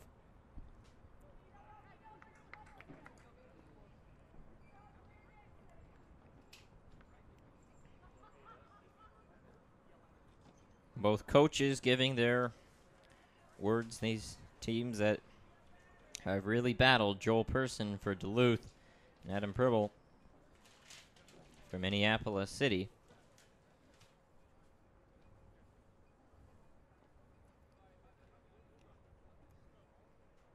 Cleveland and Ann Arbor loosening up in their respective locker rooms for the other semifinal match. The referees blow their whistle and they break their huddle, and the team's instructed to break theirs. This is the last little sprint, 15 more minutes plus a little stoppage. If no one can break the tie, penalties loom.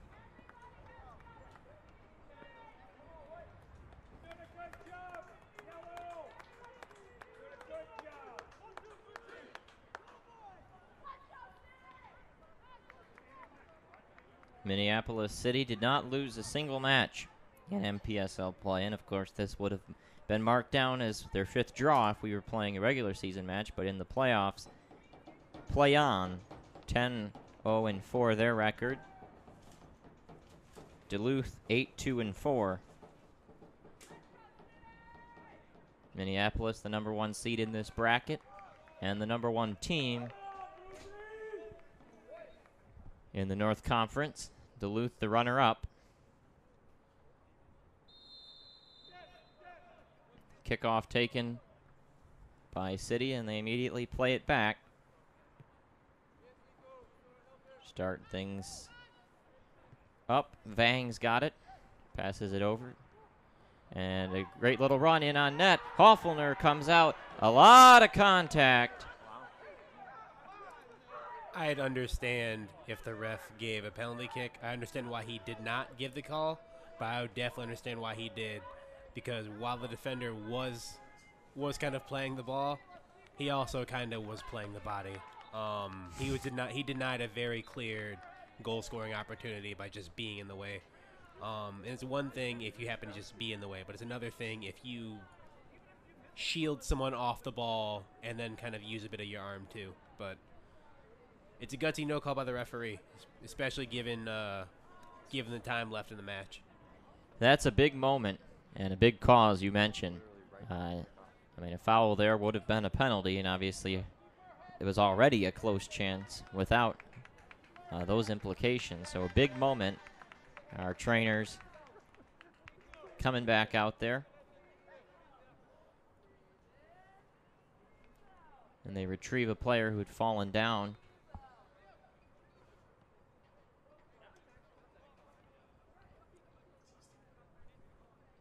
He checks with the referee, and then he trots back out there. That's number 16, Villegas, for Duluth. Hofffelner comes way out and gets ready, and just a long chip up in the air, headed by City in their own end. And getting right back in the play is Villegas, and he gets bodied there by Minneapolis City player, and it falls to the middle, taken away and harassed, grabbed with the arm, and that's a clear foul. What was a pretty clean regulation has turned into a bit of a choppy extra time. Perhaps these teams wearing down, getting tired, having to clutch and grab when they can.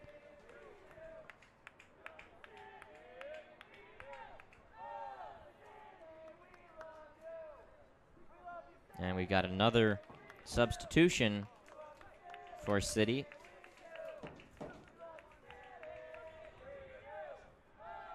The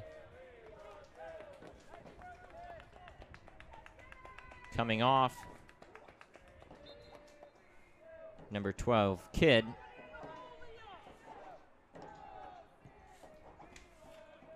Number 23, Sekou Kroma coming in.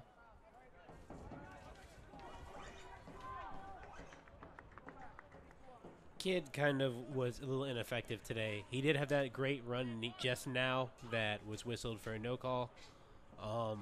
But relatively, because Duluth knows who he is and knows where to put him, where he's going to play the ball, they kind of accounted for it and kind of made sure that he couldn't be as effective in the ball as he normally is. Corner taken by Duluth. A close opportunity. Hit away. Looked like another potential handball. Nothing called, though. Elder promptly comes over and gloves it. Opportunity for Duluth, not a lot comes. We're now in the 19th minute of extra time, 109th minute played.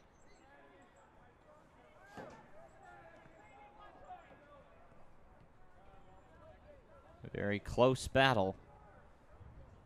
Two teams that know each other well, played 3 times this is the 3rd time playing each other this season. They know each other's strengths and weaknesses. McGarity takes a long hit from way out. And one hop into the chest of Hoffelner. Scoops it with the hands and rolls it promptly to his defender, who flips it all the way up. Farrar went for it, and instead it falls to Hill, who was challenged. It went off Minneapolis City and out of play. So a quick throw in for Duluth. Minneapolis City definitely been a bit more physical here in this extra time, and indicated by the uptick in penalties. Yeah, Chroma's come in. He's offered a little bit of a different style of player as kid. A little bit more physical over there in the wing. It looks like he's trying to make sure that 16 for Duluth is aware if he's not going to keep his hands on him, he's going to go right by him. Olsen plays it into the middle, where it's picked up by Vang, who runs it past the midline and then immediately does a U-turn and leaves it back for his back line. And we're now into the 121st minute overall, the 21st minute of extra time, which means about 10 minutes left before penalties. If any side can get the go-ahead goal and break the tie, which we've held now for quite a while. About 80 minutes of play.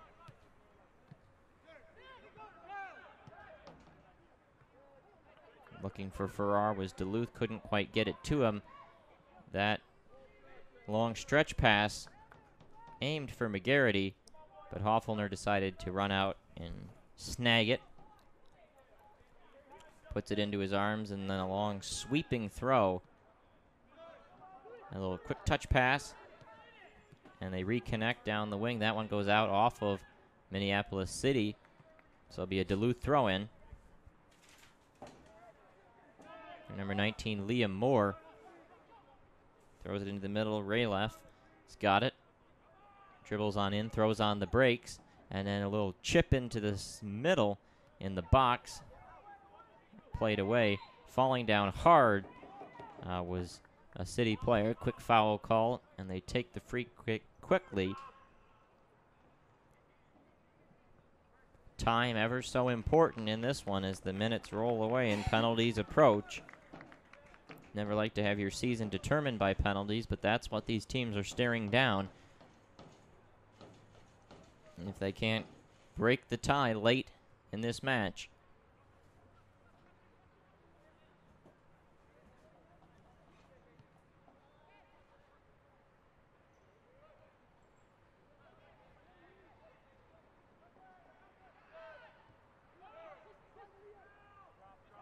Duluth with a good run, finding Moore up the wing. He's got Farrar in the center. He's going to slow it down a bit. Cuts to the middle. Nice little move there. And leaves it back for Rylef. Gets it right back to Moore. Over to Rylef.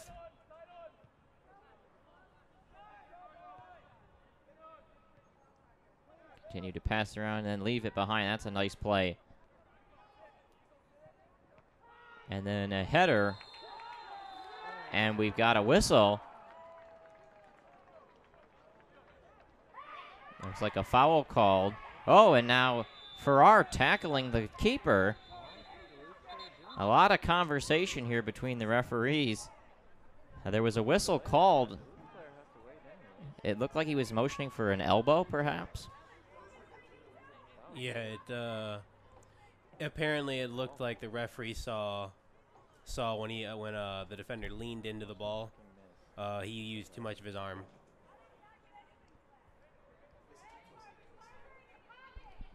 So now the referee who had just spoken to City, now speaking to Duluth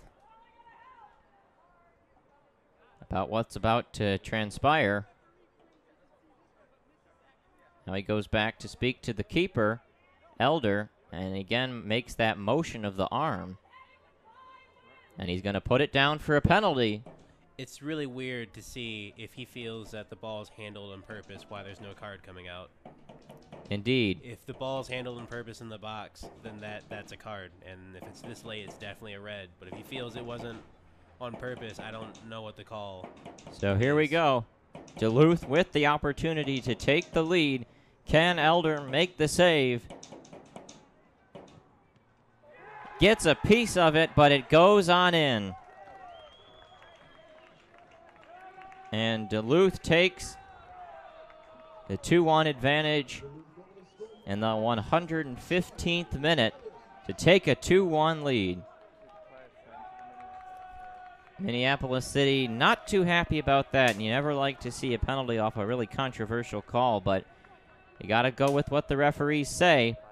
And so now only about 5 minutes plus for Minneapolis City to try to get even. You're going to have to see them really pick up the tempo now.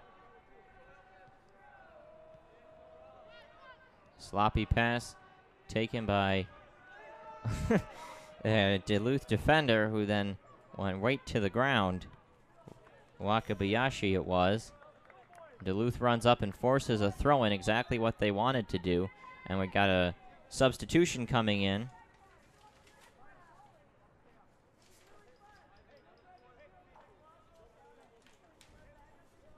Ivan Adika coming in exchange for Aiden Hill. Well-known defensive anchor for them in the midfield. He's in there, no doubt, to make sure this stays 2-1 Duluth.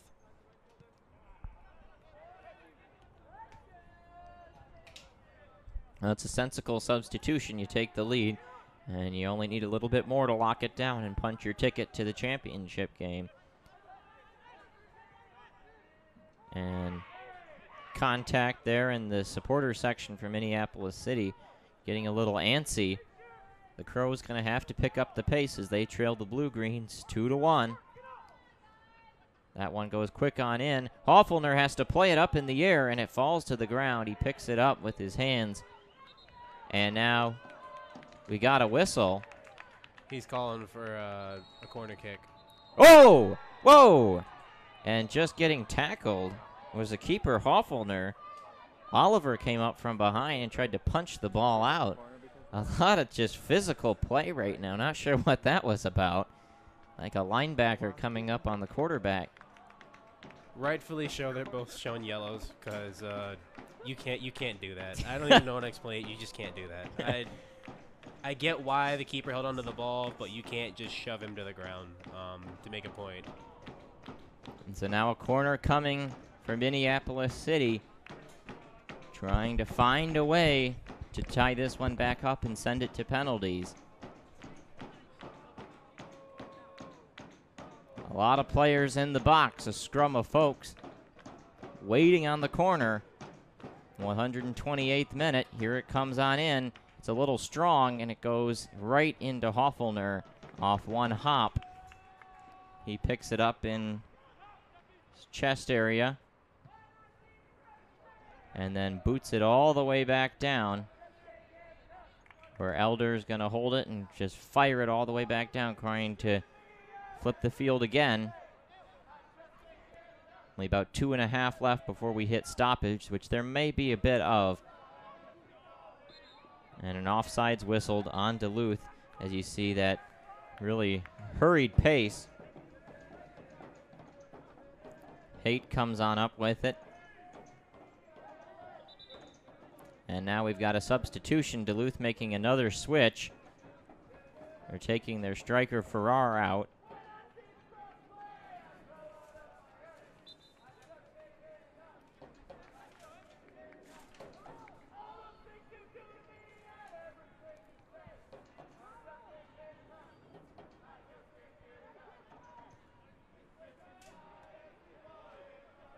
That one falls to the feet of Hoffelner, who gets up and runs with it. About 90 seconds till stoppage. 129th minute.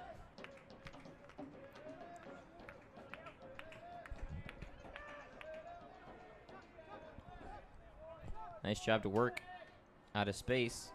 Still have the ball by Adams, but they got to hurry as they now get it up the wing. Olsen heads it.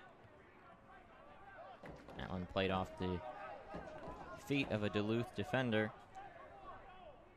We're now in the 120th minute, 30th minute of extra time. This is it. Right towards the end, that Duluth clear goes out. Another throw in for Olsen. Finds his man in space. McGarity a little run, trying to create an opportunity. Going to the ground immediately. Foul called. Wakabayashi goes to the ground. That'll be a Duluth free kick, and they're going to be content to take their sweet time on this one.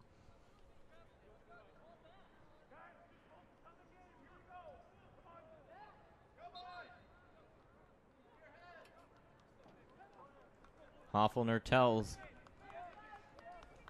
his whole team in front of him to run up the field as he does a strong hit. And then it falls down into the corner. And then the kick goes up. Taken away by City. They got to run with it as we have now entered stoppage time. Not too much left in this one. Last gasp for the Crows. That one goes up in the air. Falls to the ground. And then it goes off ahead for a throw-in for Duluth. And again, they can kind of drag their feet. Wakabayashi going to throw it on in. He hurls it down.